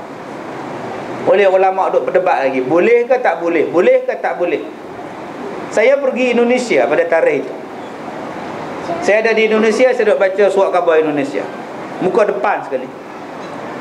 Maka keputusan yang dibuat oleh mereka ialah lebih baik tak usah ucapkan apa-apa. Sebab ada yang kata boleh, ada yang kata tak boleh. Satu ulama tu kata yang lebih aman bagi kamu ialah jangan ucap apa-apa, duduk diam sudah. Tapi hari ni, tuan-tuan, kita lihat pergi restoran orang Melayu pakai Santa Claus. Dia duk layan ambil order kita, duk pakai baju Santa Claus. Pasal apa hang Santa Claus? Hang orang mana? Saya orang Jeniang, Kedah. Mana yang pakai lagi pasal apa? Tak ada sebab. Dia agama dia, lakum dinukum waliyadin. Bagi kamu agama kamu, bagi mereka agama mereka. Tu saya campur. Depa mati, yang kita pergi pegang lilin, pergi tunduk pasal apa? Tu agama depa. Benci pada perbuatan itu. Kalau tuan-tuan tak benci dengan perbuatan itu, tuan-tuan pula pergi pegang lilin sekali, belum dikira beriman. Cukup. Depa pergi naik tangga 1000 anak tangga ke, pergi duk bawa ke badi apa, tu usah duk campur. Depa nak ambil tempung ke, nak ambil kelapa ke, nak empuk tengah jalan, tu usah tu lempuk. Ni kita pula tengok satu lori 1 tan. Oh, banyak gila kelapa ni. Kita pula masuk pompa. Ustaz, saya tak empuk kelapa, Ustaz. Itu apa je kamu empuk? Saya kutip kelapa tu banyak, Ustaz, membazir, Ustaz. Saya bola bonek kereta, balik rumah minta isteri buat kerisik. Elok, tuan-tuan. Apalah, itu agama mereka. Lantak, jangan tolong, jangan campur. Saya pergi ceramah di Kedah, tuan-tuan, Masya Allah. Ustaz dirasmikan, Allahu Akbar, Allahu Akbar, Allahu Akbar. Tepuk dahi saya. Siap dapat bagi 10,000 lagi. Peruntukan 10,000, tuan-tuan. Dengan pakai kepaya putih, resmikan gereja. Ini Tok Kong, Buddha. Masa tu babi 4 ekor dipanggang, tuan. Apa ni? Nak cari undi ke, nak cari apa ke, jangan duk campur dengan depa. Hak depa nak makan babi panggang ke, nak resmi gereja depa ke, Tok Kong depa punya paksai. Aku tak setuju dengan depa. Tapi hari ni manusia ni tak kira siapa pun, belah kanan ke, belah kiri ke, tuan-tuan, janji aku dapat pangkah tu. Depa nak buat apa pun aku kena ikut sekali. Tak boleh. Ni hadis kita baca. Nabi kata mesti ada perasaan benci pada kekufuran, dan benci kembali menjadi kufur. Siapa-siapa yang tidak ada sifat benci pada itu, tuan-tuan, salah. Tuan-tuan duk puji pula patung. Lah, wah, patung dia. Duk puji pula. Boleh pergi ambil gambar lagu tu. Pergi tempat Tok Kong depa, pergi ambil gambar lagu tu. Tengok kepala buat lagu tu. Patung tu pun buat pun atas kepala lagu tu juga. Tak bayar. Ini meraihkan mereka. Tak bayar. Sebab tu ulama-ulama kata makruh. Saja-saja pergi masuk dalam gereja mereka, tok kong mereka makruh. Pergi membesarkan tok kong tu pula haram. Okey ustaz, kalau mereka mati boleh tak kami ziarah? Silakan. Yang kamu duduk tunduk pasal apa? Tak payah tunduk. Ziarah sajalah, pergi tengok mayat dia. Oh, dah habis. Boleh baca Fatihah dah ustaz. Gila. Jangan duk baca Fatihah pula, Al-Fatihah. Kawan tu imam merapu. Sekadar ziarah tak apa, tapi kita tak boleh bantu. Apa dalilnya? Wa ta'awanu 'alal birri wat taqwa wa la ta'awanu 'alal ismi. 'Alal ism. Ismi itu dosa, itu dah dosa. Jangan kamu tolong-menolong pada benda yang berdosa dan benda yang membawa kepada pergaduhan. Jangan tolong. Tuan-tuan tolong di situ rosak tuan. Rosak apa ni? Tak masuk syurga kita. Ni yang kita kena faham daripada surah Al-Hujurat ayat 7. Allah berfirman, wa'lamu anna fikum Rasulullah, dan ketahuilah bahawasanya di kalangan kamu ada Rasulullah. Ayat inilah ayat ayah pin pakai ni. Ayat inilah yang dia pakai, ayat inilah orang Hulu Kelang pakai. Dia kata wa'lamu anna fikum Rasulullah. Ketahuilah di kalangan kamu ni ada Rasulullah. Orang nampak? Siapa kalangan kita ni? Lalah dia kata dia. Dia tak faham ayat ni cerita tentang apa. Nabi Muhammad, Nabi yang terakhir. Tak ada Nabi dah lepas dia. Okey ustaz, kalau Nabi Muhammad Nabi terakhir, daripada mana pula datang Nabi Isa? Nabi Isa adalah Nabi yang datang sebelum Nabi Muhammad. Dan dia akan datang semula. Dia tidak membawa ajaran baru. Dia tidak membawa hukum baru. Dia diturunkan semula kepada dunia ini. Dia bukan mati pun sekarang. Allah angkat dia, letakkan tempat dia yang tertentu. Nanti di akhir zaman dia datang balik nak betulkan kepada manusia, dia bukan anak Allah. Dia bukan anak Allah. Dia datang nak bagi tahu Allah tu Tuhan kita. Dia bukan anak Allah. Nabi Isa nak bagi tahu akan datang di akhir zaman. Dia datang nak bagi tahu pada kita dia bukan anak Allah. Dia adalah Rasulullah. Dia adalah Nabiullah. Dia bukan anak Tuhan. Nabi Isa akan datang bagi tahu kepada orang-orang yang menganggap dia anak Tuhan. Maknanya Nabi Isa pun tak kata dia anak Tuhan. Dia adalah Rasul. Dia adalah Nabi. Jadi tuan-tuan, orang Kristian kata bahawa Nabi Isa ni anak Allah. Padahal Nabi Isa sendiri pun kata dia bukan anak Allah. Kalau Nabi Isa yang diangkat dikatakan oleh mereka sebagai anak Allah pun mengatakan bahawa dia bukan anak Allah, kenapa kita nak membenarkan orang Kristian menggunakan kalimah Allah? Kenapa kita nak redha dengan perbuatan orang kafir? Yang terbaru ni mereka minta lagi supaya dibenarkan penggunaan kalimah Allah pada orang-orang bukan Islam, orang Kristian dalam Bible mereka. Kenapa kita nak redha pula? Nabi Isa kata aku bukan anak Tuhan. Mereka kata Isa anak Tuhan. Nabi Isa kata nahi kabinahi. Aku bukan anak Tuhan. Kalau tuan-tuan setuju orang Kristian guna kalimah Allah, tuan-tuan tak setuju dengan Nabi Isa. Tuan-tuan dah tak setuju dengan Nabi Muhammad yang mengatakan Allahu Ahad, Allahus Samad, lam yalid wa lam yulad. Sebab ada orang Islam kata, apa salahnya orang bukan Islam nak guna kalimah Allah? Allah pun Tuhan mereka juga. Betul, Allah tu Tuhan mereka. Yang mereka faham Allah tu macam mana? Mereka faham Allah tu ada anak, Allah tu ada isteri. Adakah itu Allah yang kita faham? Tak. Kalau begitu kamu tak boleh guna kalimah Allah. Sebab penyalahgunaan kalimah. Saya ni dulu AJK Surau Al-Azim. Dulu bila entahlah. Bila mesyuarat agung saya kalah. Saya tak jadi AJK dah. Saya bawa tong derma, pergi kutip seluruh Hulu Kelang, Keramat semua. Kutip derma. Saya ni AJK masjid, AJK surau. AJK ni marah tak? Kami tak pernah lantik dia. Kami tak pernah suruh dia. Dia bukan AJK kami. Kenapa dia duk guna nama AJK lagi? AJK pun marah. Penyalahgunaan nama, report polis tuan. Takkan tuan-tuan nak setuju dengan kalimah Allah yang Allah tu ada anak, Allah ni ada bini? Takkan tuan-tuan nak setuju? Kamu dah menyalahgunakan kalimah Allah. Kami tak bagi guna. Kalau kamu nak pakai, guna Tuhan, guna God yang kamu duk pakai. Ini benda yang kita kena ada. Ni Nabi sebut pada kita, benci kepada kekufuran. Orang yang mengatakan Allah itu ada anak, orang yang mengatakan Allah itu ada isteri, orang ini kufur. Kalau tuan-tuan suka pada mereka, tuan-tuan juga boleh jadi kufur. Sebab tu iman kena ada. Pertahankan yang benar. Pertahankan. Serupalah dengan Nabi Muhammad. Kalau orang tuduh Nabi macam-macam, kita marah.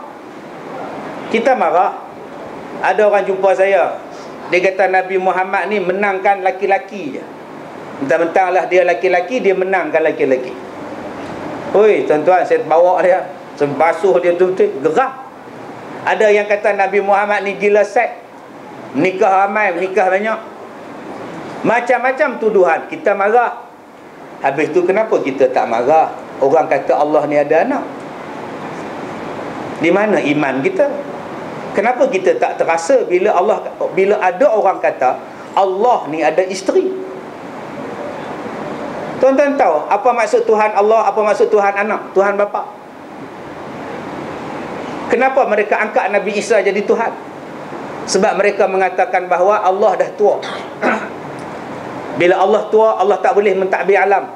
Allah perlukan pembantu yang lebih muda. Maka diangkatlah Nabi Isa jadi pembantu Tuhan. Adakah kita boleh setuju dengan Allah yang mereka faham? Mereka faham Allah tu tua, tak larat, letih. Bila mereka katakan Allah menggunakan keadaan demikian yang tak betul, wajib kita bantah. Dan kita tak boleh jadi diam. Saya duk tunggu siapa nak bantah. Siapa yang berani? Bantah pergi jengkai muka dia. Han cakap banyak-banyak sepak lagi ikut. Apa lagi hang tak nak di Malaysia ni? Apa lagi yang tak ada lagi? Yang bukan hang minta. Bagi betih nak paha, bagi paha nak apa pula? Jadi orang yang macam ni tuan-tuan, kita kena tunjuk benci dia.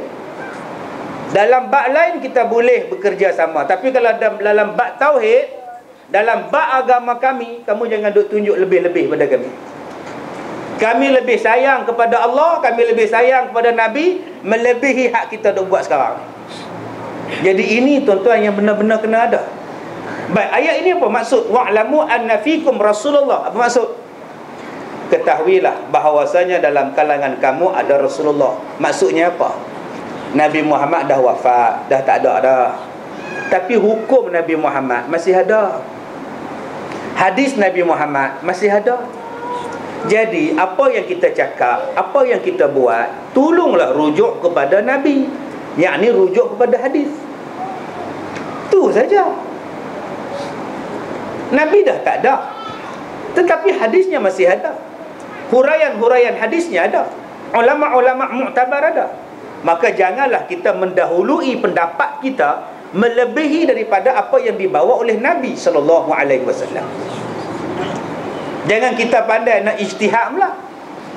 Ada benda yang patut kita ijtihad, ada benda yang tak boleh kita ijtihad. Sebab hari ni banyak orang menggunakan kalimah ijtihad tak habis-habis. Sampai kadang-kadang melangkaui tahap dan kebolehan dia untuk berijtihad di dalam sesuatu isu.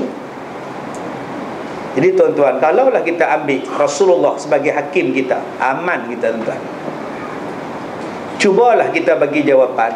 Jawapan yang kita bagi itu, jawapan itu bersandar pada Quran dan hadis. Nescaya betul. Fa in tanaza'tum fi syai' farudduhu ila Allah war Rasul. Jika kamu ada masalah di dalam sesuatu perkara, rujuklah kamu, kembalilah kamu pada Allah, kembalilah kamu pada Rasul, Al-Quran dan hadis. Oi, senang tuan-tuan hidup. Dah ada panduan. Apa yang nak pening kepala? Apa lagi yang nak pening kepala? Kalau Nabi buka kitab dia ada. Ustaz, apa hukum saya berpakaian macam ini? Nabi ada cerita. Ustaz, apa hukum saya buat lagu ni? Nabi ada cakap. Ada tak benda yang Nabi tertinggal? Ada tak perkara yang Nabi terlupa nak cakap? Tak ada. Nabi bukan kitman, Nabi bukan menyembunyikan, Nabi tabligh, Nabi menyampaikan. Nabi bukan kazib, Nabi sadiq, orang yang benar. Apa yang kita takut? Nabi membawa kebenaran pada kita, ikut. Tapi banyak orang yang tak mau ikut Nabi. Dia kata jom kita ikut Nabi, tapi dia tak ikut. Nabi hidup berkasih sayang, kita hidup bercerai-berai, kita hidup bergaduh. Di mana ikut Nabi? Nabi Muhammad bagi salam pada orang, kita kalih muka ke arah orang. Di mana sifat dia? Nabi Muhammad saling menghubung silaturahmi, kita menggalakkan orang memutuskan silaturahmi. Di mana sifat Nabi yang kita ikut? Nabi Muhammad tidak bercakap lucah, tidak memaki, tidak menghamun, sampai Allah melaknat orang yang memaki. Wailul likulli humazatil lumazah. Celakalah bagi orang yang pemaki, pelucah, pelaknat. Banyak orang hari ni pegang je mikrofon, haram jadah, celaka. Buka aja, tak sempat lagi, haram jadah. Di mana sifat Nabi pada kamu? Yang kamu kata kamu nak tiru sifat Nabi Siddiq, tabligh, fatanah ni apa ni? Jadi kalau kita faham betul-betul tuan-tuan, kita ada contoh kita. Nak masuk tandas, ada contoh Rasulullah. Keluar tandas, ada contoh dari Rasulullah. Memakai pakaian, ada contoh daripada Rasulullah. Nak bercakap, nak makan, nak minum, nak mentadbir, semua ada contoh daripada Rasulullah. Jangan kita gunakan dan kita reka buang satu perkataan untuk membolehkan kita buat benda yang Nabi tak buat.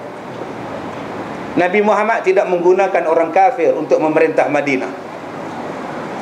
Jangan timbulkan ungkapan lain untuk menghalalkan perbuatan kamu, mengajak orang kafir sama-sama mentadbir negara. Tak dibenarkan. Jangan gunakan perkataan tahalluf ke tahalluf, tak ada dalam istilah ini. Nabi Muhammad tidak pernah memanggil orang kafir ke mentadbir Madinah. Islam perintah semua. Sebab kita al-Islamu ya'lu wa la yu'la alaih. Jangan kamu nak menghalalkan satu-satu benda, kamu bawa satu istilah yang tak ada dalam agama. Ini penyakit yang berbahaya tuan-tuan. Di sini kita faham ayat Hujurat ini. Wa'lamu anna fikum Rasulullah. Adakah benda itu diperbuat oleh Nabi SAW? Kita hari ini cukup marah bila orang sembahyang subuh baca kunut. Bid'ah, Nabi tak buat. Orang baca telkin di kubur, bid'ah, Nabi tak buat. Sembahyang 20 rakaat, bid'ah, Nabi tak buat. Selawat, bid'ah, Nabi tak buat.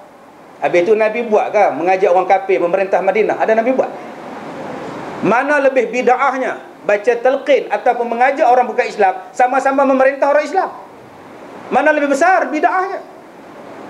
Sebab itu tuan-tuan ingat, apa yang kita buat, biarlah kita kalah asalkan kita berpegang kepada agama Allah yang satu, daripada kita menang tetapi di dalam keadaan mencemari apa yang tidak dibuat oleh Nabi SAW. Ini cinta pada Allah. Mana ada Nabi yang menang banyak dalam dunia ni? Nabi yang menang dalam dunia ni tuan-tuan, Nabi Sulaiman, Nabi Daud, Nabi Muhammad, Nabi Musa yang menang. Yang lain semua kalah. Bukan bermakna bila benar itu mesti menang, tidak. Kadang-kadang benar itu pun dibunuh. Nabi Zakaria mati digergaji, Nabi Ilyas dibunuh, Nabi Eliasa dibunuh, Nabi Harun. Cubalah tuan-tuan tengok pada nabi-nabi lain, banyak yang mati dibunuh. Wa yaqtulunal anbiya, kata Allah, mereka membunuh nabi-nabi. Adakah nabi yang dibunuh, adakah nabi yang kalah itu salah, tidak benar ajarannya? Tidak. Benar dan salah bukan letak pada menang atau kalah. Benar ialah apabila memperjuangkan yang benar.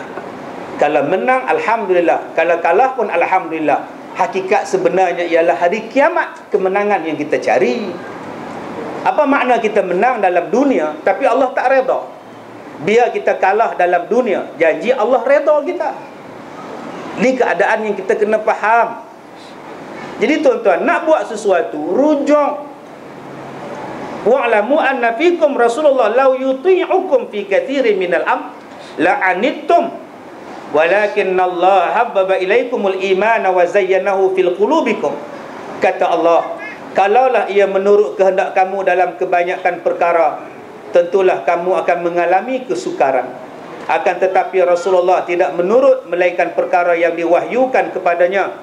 Dan kamu wahai orang-orang yang beriman, hendaklah bersyukur kerana Allah menjadikan iman satu perkara yang kamu cintai, serta diperiaskan hati di dalam kamu. Dalam hati kamu ni perasaan iman.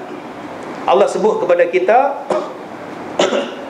kalau Nabi ni ikut kebanyakan manusia, lingkup. Sebab tu Nabi dia tak ikut manusia. Nabi ikut apa yang diwahyukan oleh Allah kepada Nabi. Supalah tuan-tuan, kalau kita ni jadikan agama mengikut hawa nafsu kita, lingkup. Ada orang yang dia jadikan agama ni ikut nafsu dia. Dia kata hari Jumaat ramai orang kerja jalan jam, nak sembahyang apa? Kita tukarlah sembahyang Jumaat ke hari Ahad. Oh, lingkup tuan-tuan. Tambah tuan-tuan ni duduk di Kuala Lumpur, jalan jam, nak sembahyang Zuhur, sembahyang Asar, Maghrib, Isyak kadang tak sempat. Kalau gitu kita ubah ke subuh, kita buat sekali 5. Turun daripada rumah, Isyak semua dah buat dah, tak gaduh dah. Kalau macam tu kita fikir, bulan Ramadan jangan puasa siang hari, jangan puasa malam, jangan puasa siang, puasa ke malam. Siang makan, malam puasa. Kalau kita fikir senang tuan-tuan, kita tak pergi haji di Mekah, kita buat kat Stadium Melawati. Tapi agama bukan macam itu. Agama ialah kehendak Allah. Kehendak Allah. Dah. Jadi apa yang Nabi buat ini bukan kehendak dia, kehendak Allah. Tuan-tuan jangan duk kata Nabi ni gatai nikah sampai 9-11. Allah yang buat. Allah yang perintah pada dia. Jangan tuan-tuan duk kata pula tengok Nabi ni pergi menikah banyak, gatai. Dah, Allah suruh dia. Tadi kita kata dah, kalau kamu beriman pada Allah, kamu takkan petikai perintah Allah. Allah perintahkan Nabi pergi menikah dengan Khadijah, pergi menikah, Allah jodohkan dia dengan Khadijah, Allah arahkan dia menikah dengan Aisyah, dengan Zainab dan sebagainya. Sebab arahan Allah mesti ada hikmah. Ini maksudnya tuan-tuan, Nabi Muhammad bukannya buat secara membabi buta. Jadi benda yang Nabi buat tu adalah benda yang terbaik dan patut kamu bersyukur. Kata Allah, patutnya kamu bersyukur sebab dalam hati kita ada iman. Dalam hati kita ada iman. Habbaba ilaikumul iman. Allah campakkan dalam hati kita ni ada iman. Syukur. Saya duduk di tingkat 7 food court bila saya pergi Indon baru ni. Saya duduk, saya tengok pembantu saya duduk dulu. Saya pergi tandas. Saya duduk, saya kata, hampa ni tak tengok kiri kanan ke? Hampa tengok tak ni benda apa? Dia tanya saya, benda apa ustaz? Tak tengok ni, merah menyala daging ni. Ni tak ke babi? Dia panggil budak. Ni apa ni? Ini dendeng babi pak. Betul-betul sebelah meja makan. Hampa geli tak? Geli habis makan balik. Itu tanda iman. Masih ada perasaan geli.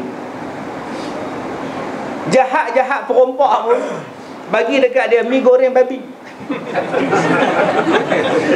Ni apa mi goreng daging apa ni? Daging babi. Dia muntah-muntah tuan-tuan.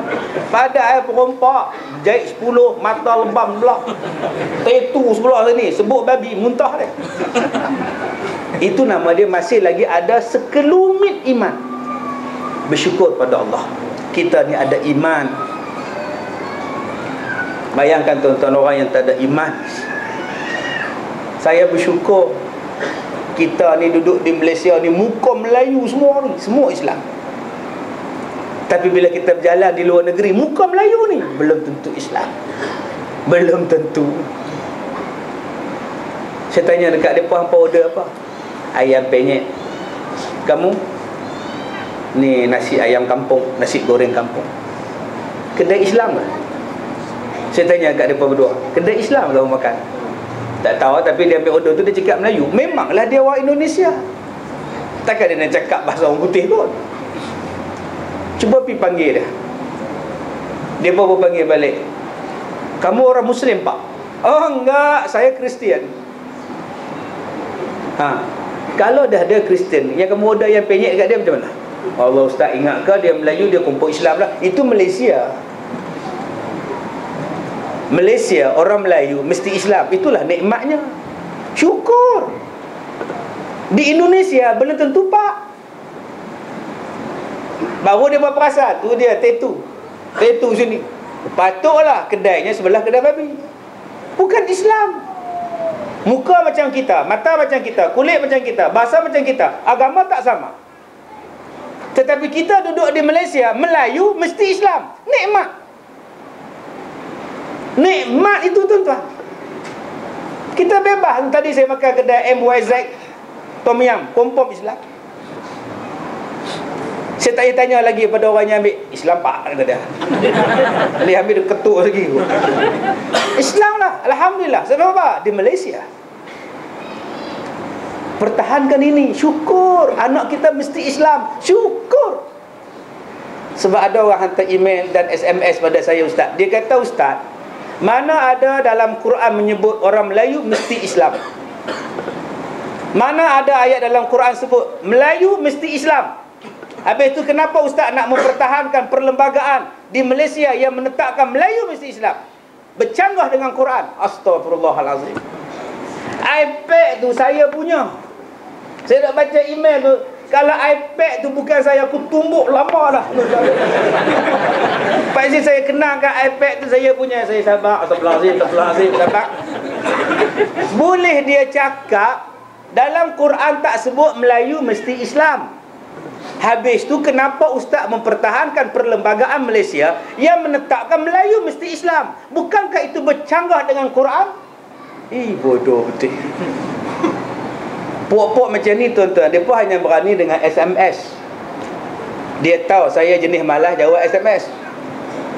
Dia pun hanya berani dalam email sebab dia tahu saya malas jawab. Tak ada masa, bukan malas. Cuma mari berdepan dengan saya. Baru dia pun tahu saya ni rajin cakap. Start pukul 7.40 bela tak habis lagi. Tu rajin cakap nama dia. Mem cakap dengan saya. Fikir balik, mana dia satu ayat yang tak ada dalam Quran? Mana dia tidak ada satu benda yang Allah terlupa dalam Quran? Allah tak tinggalkan. Allah sebut basic dalam Quran. Allah sebut basic, asas. Kalau Tuhan nak sebut semua bangsa dalam Quran, jenuh. Wahai orang-orang Melayu, Jawa, Batak, Banjar. Oi, jenuh. Cina, India, jenuh. Mak Saleh, Belanda, Portugis. Tubai ni pun tak habis Quran. Tetapi cukuplah Allah sebut dengan satu ayat, wala tamutunna illa wa antum muslimun. Cukup. Dan janganlah kamu mati melainkan kamu mati hanya di dalam Islam. Boleh kita buat undang-undang Melayu mesti Islam, alhamdulillah, syukur pada Allah. Sebab Allah dah pesan hanya mati dalam Islam. Itulah ayat dia. Dia pun kata boleh, kata tak ada. Memang Melayu tak ada dalam Quran. Jenuh nak ada, wahai orang-orang Melayu, hendaklah kamu Islam keseluruhannya. Memanglah. Kata orang India, ini tak kena pada kita, dia kena pada Melayu saja. Bukankah Allah sebut wala tamutunna illa wa antum? Antum, apa makna antum? Kamu semua. Anta, antuma, antum. Anta seorang, antuma berdua, antum ramai-ramai semua. Jangan kamu mati semua kamu ni melainkan hanya di dalam Islam. Itulah ayat dia. Jadi kalau kita hari ni mewajibkan orang Melayu mesti Islam, alhamdulillah, syukur. Itu nikmat kata Allah dalam ayat ini. Bila tuan-tuan pergi ke Indonesia, baru tuan-tuan tahu nikmatnya benda ini. Baru tahu. Susah hati, tuan-tuan. Kita tak tahu dia buat Islam ke tidak. Bahasa dengan bahasa kita, mulut-mulut kita, telinga-telinga kita. Saya minta ABC pun ABC. Bila sahabat saya minta ayam penyet Satu lagi ayam kampung, nasi goreng kampung, ABC, fresh orange. Di tepi tu ayam dendeng, bukan, daging dendeng nama dia, babi semua. Di situ tempat air, di situ tempat dia basuh roti je pada nama. Saya kata, hang tengoklah, dia order, hang order dekat dia, sat lagi dia mesti order dekat hak babi tu. Betul tuan-tuan. Selama rok kawan tu buat air kacang, orang bumbu, dia bagi dekat kawan order tadi, kawannya order tadi hantar dekat sahabat saya. Betul tak aku kata? Order kat dia, dia order kat babi, babi hantar kat dia, hantar kat hang, hang hantar dalam perut hang. Terus tak makan tuan-tuan, ambil duit bayar terus jalan. Kita tak tahu depa Islam tak Islam. Tapi kita di Malaysia, alhamdulillah. Tuan-tuan pergi ke China, tuan-tuan tahu dia Islam tak Islam? Saya pergi China 2 bulan lepas. Kedai di Islam ke tak? Tak tahu. Kita tak tahu dia Islam ke tidak. Kita tak tahu. Dia tulis itu makanan yang halal, mat'am halal, itu saja dia tulis. Kita tak tahu. Nak tanya dia pun dia tak erti hang Islam ke tak, dia tak tahu. Dia bukan cakap Melayu. Tanya bahasa Inggeris pun dia tak tahu. Dia kerja dia buat kerja angkat barang. Dia puluh je tu, pelanggan ramai lagi. Kita tak ada nak tanya. Tapi kita di sini kalau Malaysia pun kedai Muslim, Chinese Muslim, nama Islam. Dulu nama dia Lim Gopo, sekarang nama dia Muhammad Lim. Dia tukar nama Islam, kedai Muhammad Lim. Di sana walaupun hang Islam, nama tetap Cina. Kita tak tahu. Itu nikmat tuan-tuan. Allah letakkan iman dalam diri kita. Tetapi orang hari ini, zaman sekarang ni tuan-tuan, saya tak tahu. Sampai ada yang boleh kata, kenapa kita nak paksa satu agama pada satu orang? Biarlah dia memilih agama dia. Ini tak kena tuan-tuan. Tak kena sangat-sangat. Kena perbetulkan balik. Allah sebut dalam ayat yang kita baca ni, kamu hendaklah bersyukur sebab kamu ni ada iman dalam hati. Masih ada iman, walaupun sebesar zarah tu masih ada lagi iman. Saya kata dah tadi, perompak yang jahat pun bagi dekat dia mi goreng babi pun dia tak makan. Maknanya dia masih ada iman. Tapi bukanlah maknanya saya kata dia baik, tapi masih ada lagi. Kalaulah babi pun dia sumbat dalam perut dia, saya tak tahulah iman dia di mana. Di mana iman tuan-tuan? Tuan-tuan ingat tak ada orang Melayu yang makan babi? Hoi, banyak dah tuan-tuan. Orang Arab pun makan babi banyak. Tuan-tuan pergi Thailand, tuan-tuan tengok restoran-restoran yang banyak makan babi sekarang orang Arab tuan-tuan. Arak, babi dan pelacuran. Masa saya singgah saya nak pergi Mesir, saya singgah di Bangkok, transit. Sepatutnya transitnya tak payah turun kapal terbang, tapi pilot kapal terbang tu kena sakit jantung. Kami kena turun tunggu pilot baru. Berapa jam kami tunggu kat hotel. Sahabat saya tepuk, saya saman airline ni. Oi, saya tanya nak saman. Pasal apa? Kita dah habis program kita, berapa jam kita terkantoi sini. Saya nak saman, tuntut ganti rugi. Saya kata sabar, kan pilotnya sakit jantung. Bukan dia saja-saja malas bawa kapal terbang. Landing-landingnya sakit jantung. Kan itu nikmat. Bayangkan kalau dia sakit jantung, tengah ada bawa kapal terbang, Allah, tak kelar kabut kita, kapal terbang pun goyang. Allah ni maha penyayang. Sampai-sampai ke bawah baru sakit jantung. Bukankah itu rahmat? Baru dia menang. Ya tak, ya juga ustaz. Kalaulah dia sakit jantung di udara, jenuh pramugari tanya, siapa sini yang boleh buat kapal terbang? Tolong ganti pilot ni. Co-pilot pun sekarang dah pengsan lah. Pilot pun sakit jantung, co-pilot pengsan terkejut. Takkan kita nak agak saya remote kapal terbang boleh lah bawa remote. Tuan-tuan, bila naik bas 2-3 bas lah, letak satu hotel. Jadi saya dapat satu bilik. Saya tidur lah. Besok lepas subuh nak naik kapal terbang baru. Tapi tuan-tuan, saya dengar mereka duk riuh. Perempuan Arab ni, saya naik kapal terbang pergi Mesir. Habis tuan-tuan, besok balik lambas, saya tanya satu orang Arab. Rupanya mereka ni semalam tu cari perempuan Siam. Kapal terbang, pilot sakit jantung, mereka cari perempuan pelacur. Buat masuklah hotel. Saya tanya kenapa? Haram? Kita bukan, kenapa buat benda haram? Kita kan orang Islam. Dia jawab apa? Dia kata, apa susah? Nanti kita pergi umrah, kita minta ampun, Allah sucikan dosa. Selesai. Itu jawapan dia, tuan-tuan. Sebab tu mereka tak takut nak buat maksiat. Makan babi, tak apa, makan, nanti minta ampun. Pi umrah, pi haji 2-3 kali balik. Mereka pi umrah senang. Ui, bahayanya pemikiran mereka, tuan-tuan. Yang kedua, saya tanya mereka, kenapa yang babi itu hampa makan?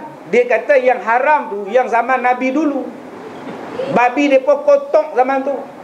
Sekarang, babi sekarang dah bersih. Kan? Duduk dalam tempat aircon. Babi lekon, taik babinya dibasuh bersih-bersih, dibuang dia. Sekarang dah halal lah. Cukup mudah nak bagi hukum, tuan-tuan. Nah, kita tak mau jadi macam itu. Kita ni ada iman. Iman kita ni lah yang menolak yang ni halal, yang ni haram. Yang dia menolak dua ni iman. Kalau halal dan haram pun bercampur, maka orang tu dah tak ada iman lagi dah, tuan-tuan. Yang kedua, kata Allah, hendaklah kamu bersyukur. Wa zayyanahu fi qulubikum. Sebab Allah hiasi iman dalam hati kamu. Allah hias, zayyan. Allah hias dalam hati kita dengan sifat perasaan iman. Semakin hari semakin takut pada Allah, itu iman. Semakin hari semakin ingat pada Allah.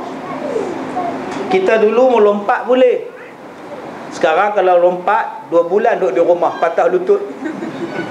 Reput tulang, tulang dah reput sebab tua. Makin tua, makin ingat pada Allah. Tu nama dia Allah hias iman. Sebab tu makcik-makcik dulu tak bertudung, sekarang bertudung. Lepas ikat, uban. Lepas selak, uban. Lepas selak, uban. Aku ni dah tua. Dia pun start pakai tudung. Tu Allah hias dengan iman. Dia tidur di rumah, orang azan subuh, dia terjaga, ya Allah, aku tak pernah datang semayang subuh. Isteri pun terkejut. Dia mandi, dia datang ke masjid semayang. Isteri terkejut. Itu tandanya Allah hias dengan iman. Bersyukur. Benda ni Allah akan bagi, tuan-tuan. Allah akan bagi, namanya ialah hidayah. Yang ini yang kita minta ni, hidayah. Dan kita minta supaya kita kekal atas hidayah ni. Kekal. Sebab ada manusia yang Allah cabut hidayahnya kerana dunia, kerana nafsu, hidayahnya hilang. Dan kata Allah, yang ketiga, kamu kena bersyukur kerana apa? Wa karraha ilaikumul kufra. Sebab menjadikan kamu benci perbuatan kufur, wal fusuq, perbuatan fasik, wal isyan, dan perbuatan maksiat. 3 benda ni kata Allah tak ada dalam diri orang yang beriman, yang cinta pada Allah. Yang pertamanya ialah perbuatan yang dipanggil sebagai kufur. Dia benci perbuatan kufur. Yang ni saya sebutkan pada tuan-tuan, mesti ada dalam diri kita. Mereka nak sambut Christmas, mereka punya pasal. Mereka nak sambut Taipusam, mereka punya pasal. Mereka nak sambut Deepavali, mereka punya pasal. Mereka nak buat perayaan lilin, mereka punya pasal. Mereka nak buat pertandingan kolam, mereka punya pasal. Pasal apa kita pula yang menganjurkan pertandingan menghias kolam depan pintu? Pasal dia duk ambil kolam, duk tulis dengan beras warna-warni. Kita penganjur pula. Sebab jangan campur. Yang mereka punya. Pasal apa yang kita nak kelang kabut, nak sokong, nak buat, nak reda? Tak ada perasaan itu. Mereka nak semayang mereka. Pasal apa kita nak pergi resmi semayang mereka pula? Jangan reda dengan perbuatan kufur.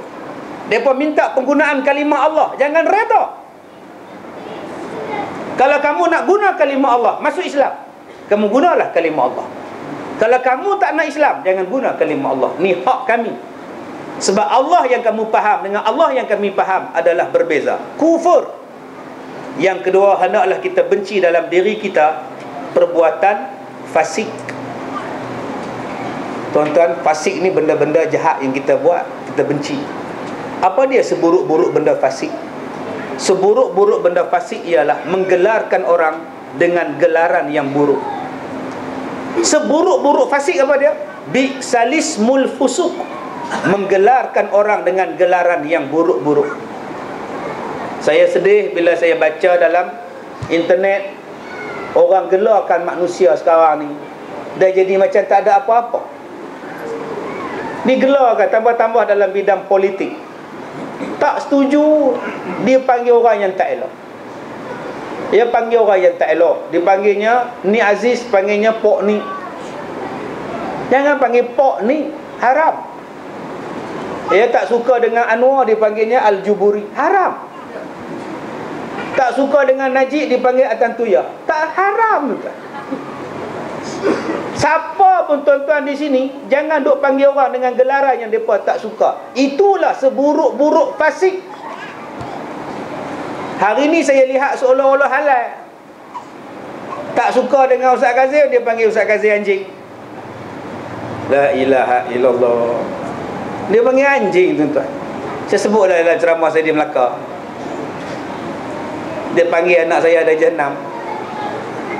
Kamu anak Ustaz Kazim kan? Ya. Bapak kamu anjing tau. Astaghfirullahalazim. Dia balik, dia beritahu saya, Ustaz, ayah, kenapa orang panggil ayah anjing? Orang tu bodoh. Anjing orang pun tak tahu. Itulah seburuk-buruk fasik. Jadi tuan-tuan yang datang malam ni, jangan duk panggil dan menggelarkan orang yang tak elok.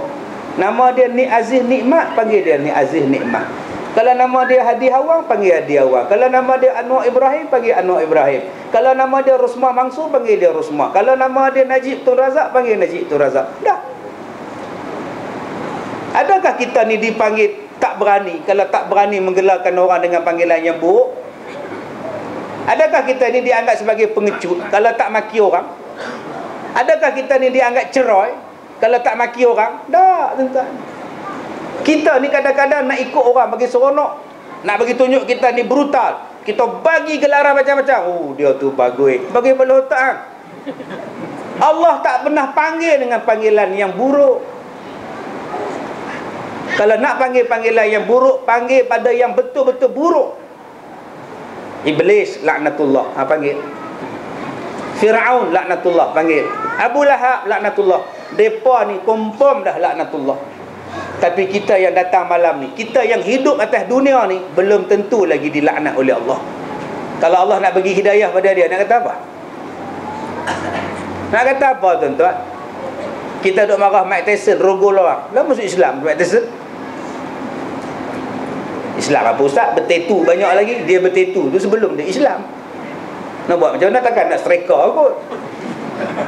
Allah nak bagi hidayah, kita tak tahu.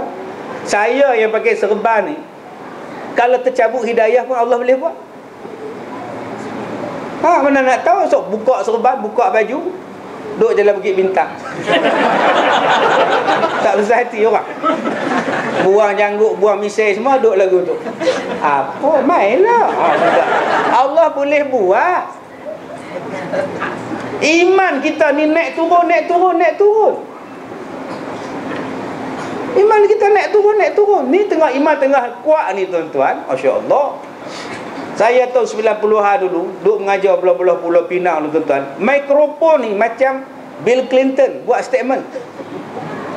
Punya penuh mikrofon sini, Walkman sana, rakam sini. Masa tu tak ada lagi MP3 apa semua ni, MP4 ni tak ada lagi.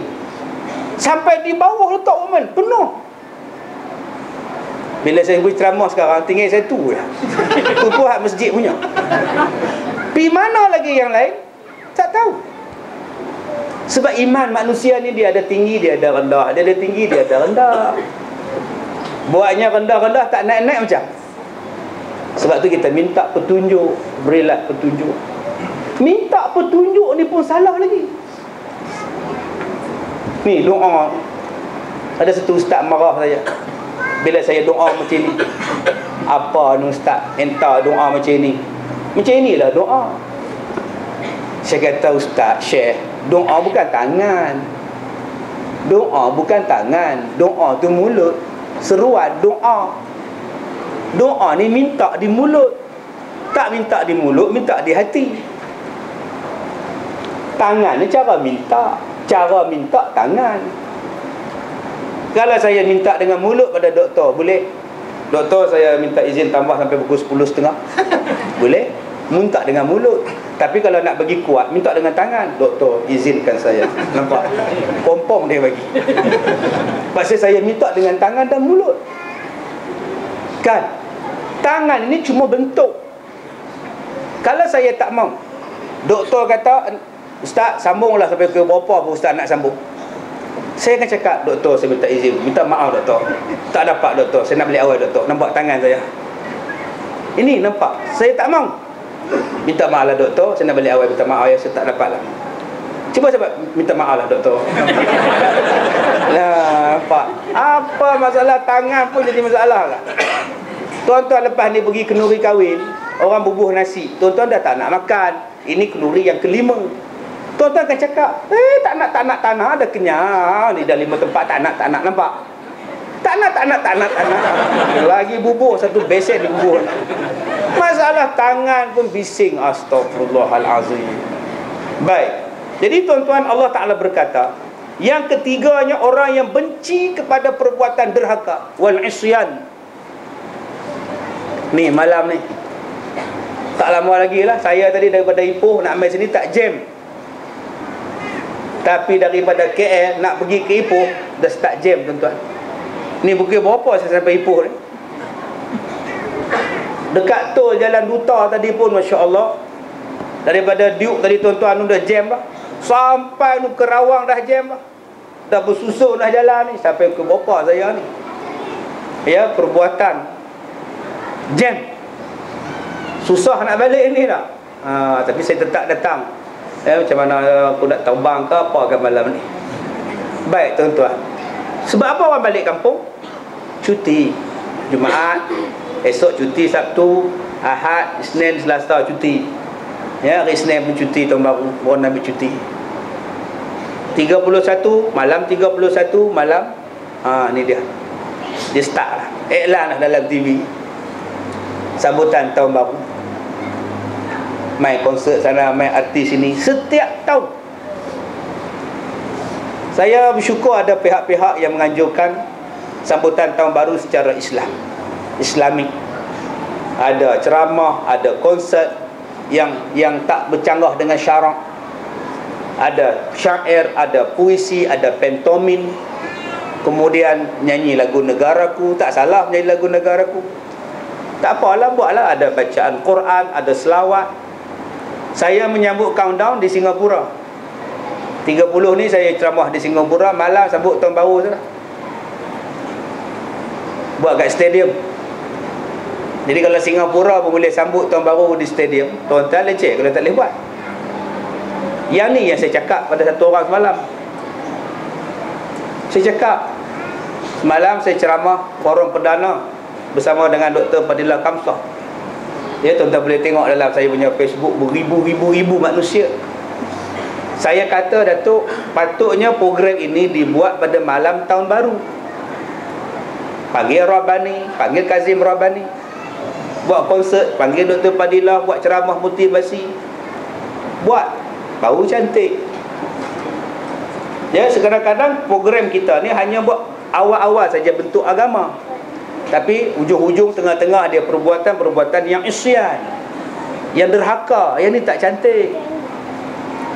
Jadi kita kena buat program-program yang agama punya.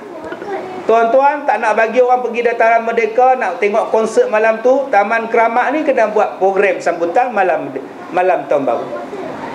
Peringkat taman kita. Apa yang nak buat? Panggil lah siapa orang menyanyi pun. Tok Imam nyanyi, doktor baca sajak, sila. Ustaz Ismail Mina buat konsert, silakan. Pasal itu yang budak-budak muda suka. Kita tarik mereka supaya mereka tak terlibat ni. Dan kena cari jalan. Bukan saya kata artis ni teruk pula, dah. Kita bimbing artis ni. Tak salah panggil Jamal Abdillah, Ramli Sirap menyanyi, tak salah. Panggil lah mereka menyanyi, tuan-tuan. Tapi buat garisan, pakaian macam ini, lagu macam ini, lelaki belah sana, perempuan belah sini. Buat. Saya semalam forum perdana tuan-tuan, speaker dia sebesar-besar. Habis ceramah saja ustaz, Tadi ada orang datang main warning kami ustaz. Warning apa pula? Jangan pasang base tinggi-tinggi, dia sakit jantung. Dia bawa sorak doktor. Jangan pasang base, saya sakit jantung. Oh, itu baru forum tuan-tuan. Bayarkan konsert nanti. Mati terus ikut orang. Tak ceramah pun dia tak bagi pasang base lah. Jadi jangan kita suka, jangan kita reda dengan perbuatan maksiat. Sebab itu saya ni tuan-tuan, saya cakap. Saya semalam saya buka dalam satu blog. Dia kata Ustaz Kazim tu duduk sebelah dot. Adakah dia tegur tu? Bulan Ramadan yang lepas saya makan, buka puasa, more dengan satu hamba Allah. Keluarlah surat khabar. Dia ambil gambar surat khabar tu, disebut Ustaz Kazim sedang menjamu selera dengan ni. Adakah dia tegur? Adakah dia nasihat? Mana hantar saya nasihat tak nasihat? Ada saya nak cerita? Ada saya nak cerita? Saya makan dengan dia, lagi peluang besar saya nak nasihat pada dia. Kita hari ni tak nak buat kawan. Bila tak nak buat kawan, macam mana kita tak nasihat orang? Saya berkawan dengan artis 4-5 tahun dulu. 4-5 tahun dulu. Bila saya ceramah di Kemensah, berapa ramai artis yang datang. Saya ceramah di Surau, diri Jumaat Kemensah, melambak tuan-tuan. Masa tu tak siapa pun yang nak kawan dengan artis. Dia berkata artis ni sumber maksiat lah, tak sedar diri lah. Sampai saya cakap 3-4 tahun dulu, tuan-tuan tunggulah sedikit masa nanti, kebanyakan artis ni akan berubah.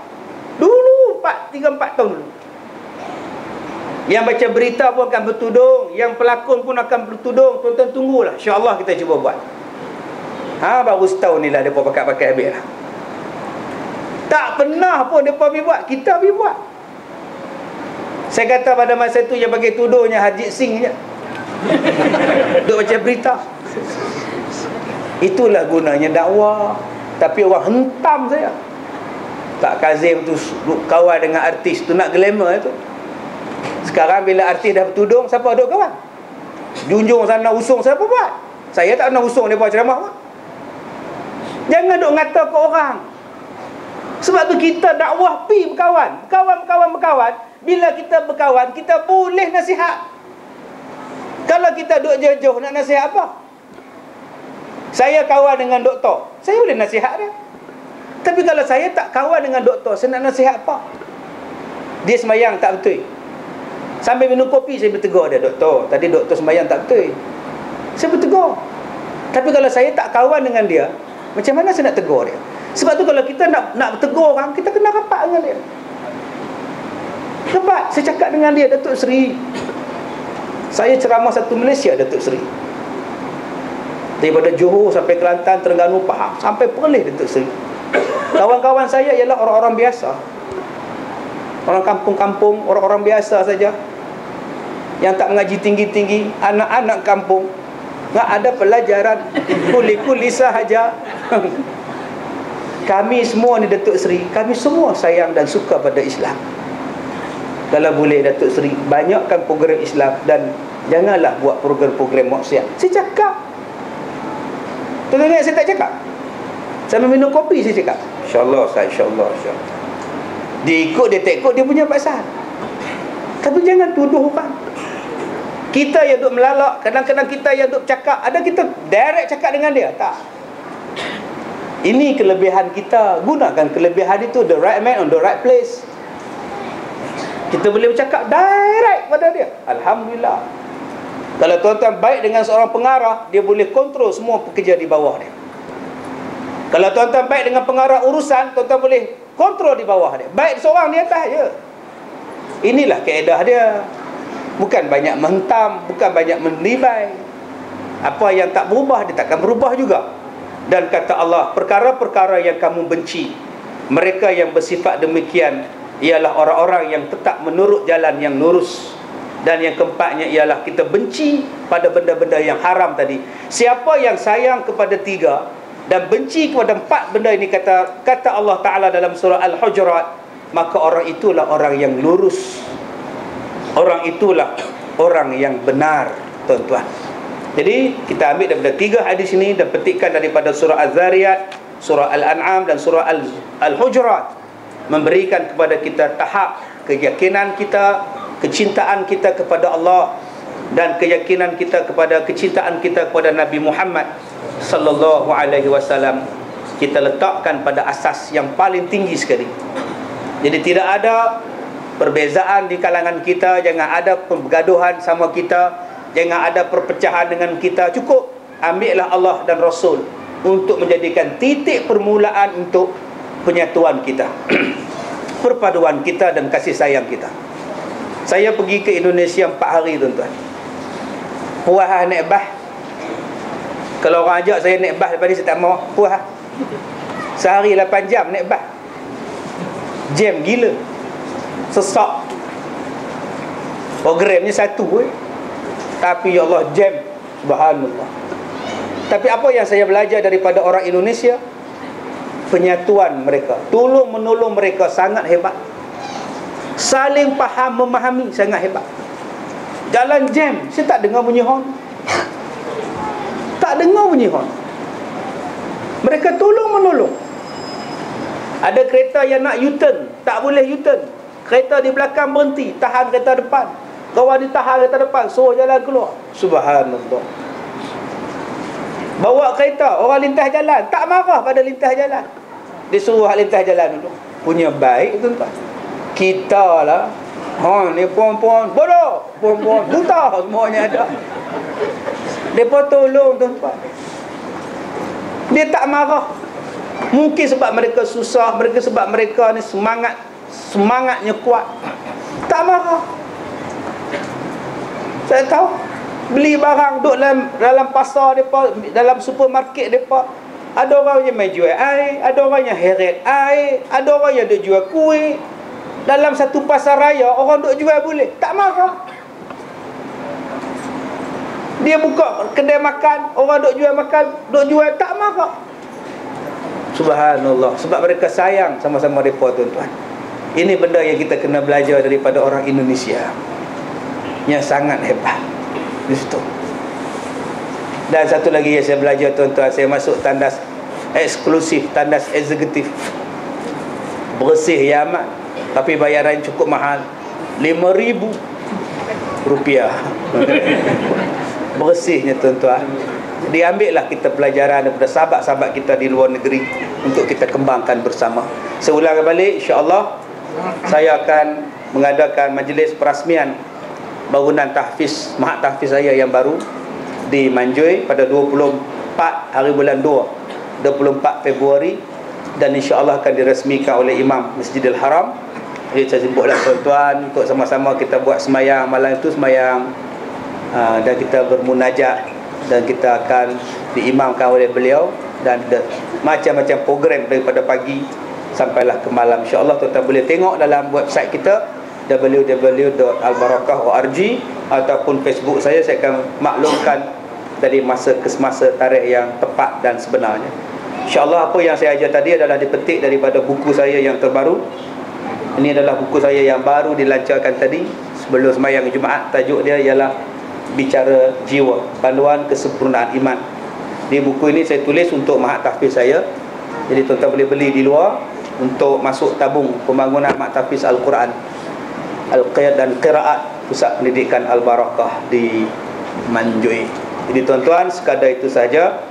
Saya rasa saya dah, tuan-tuan pun sedia maklum, tahun 2013 adalah tahun terakhir saya berceramah macam ini.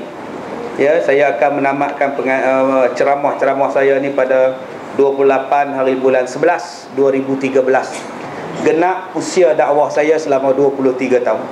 Jadi saya rasa ini mungkin kali pertama dan terakhir kita jumpa dalam surau tuan-tuan. Saya minta maaf jika terkasar bahasa sepanjang saya mengajar dalam CD, dalam TV, ya, dalam kaset dan sebagainya, dalam radio. Mudah-mudahan ilmu yang kita dapatlah kita amal dan kongsi bersama. Sekian, wabillahi taufiq wal hidayah. Assalamualaikum warahmatullahi wabarakatuh.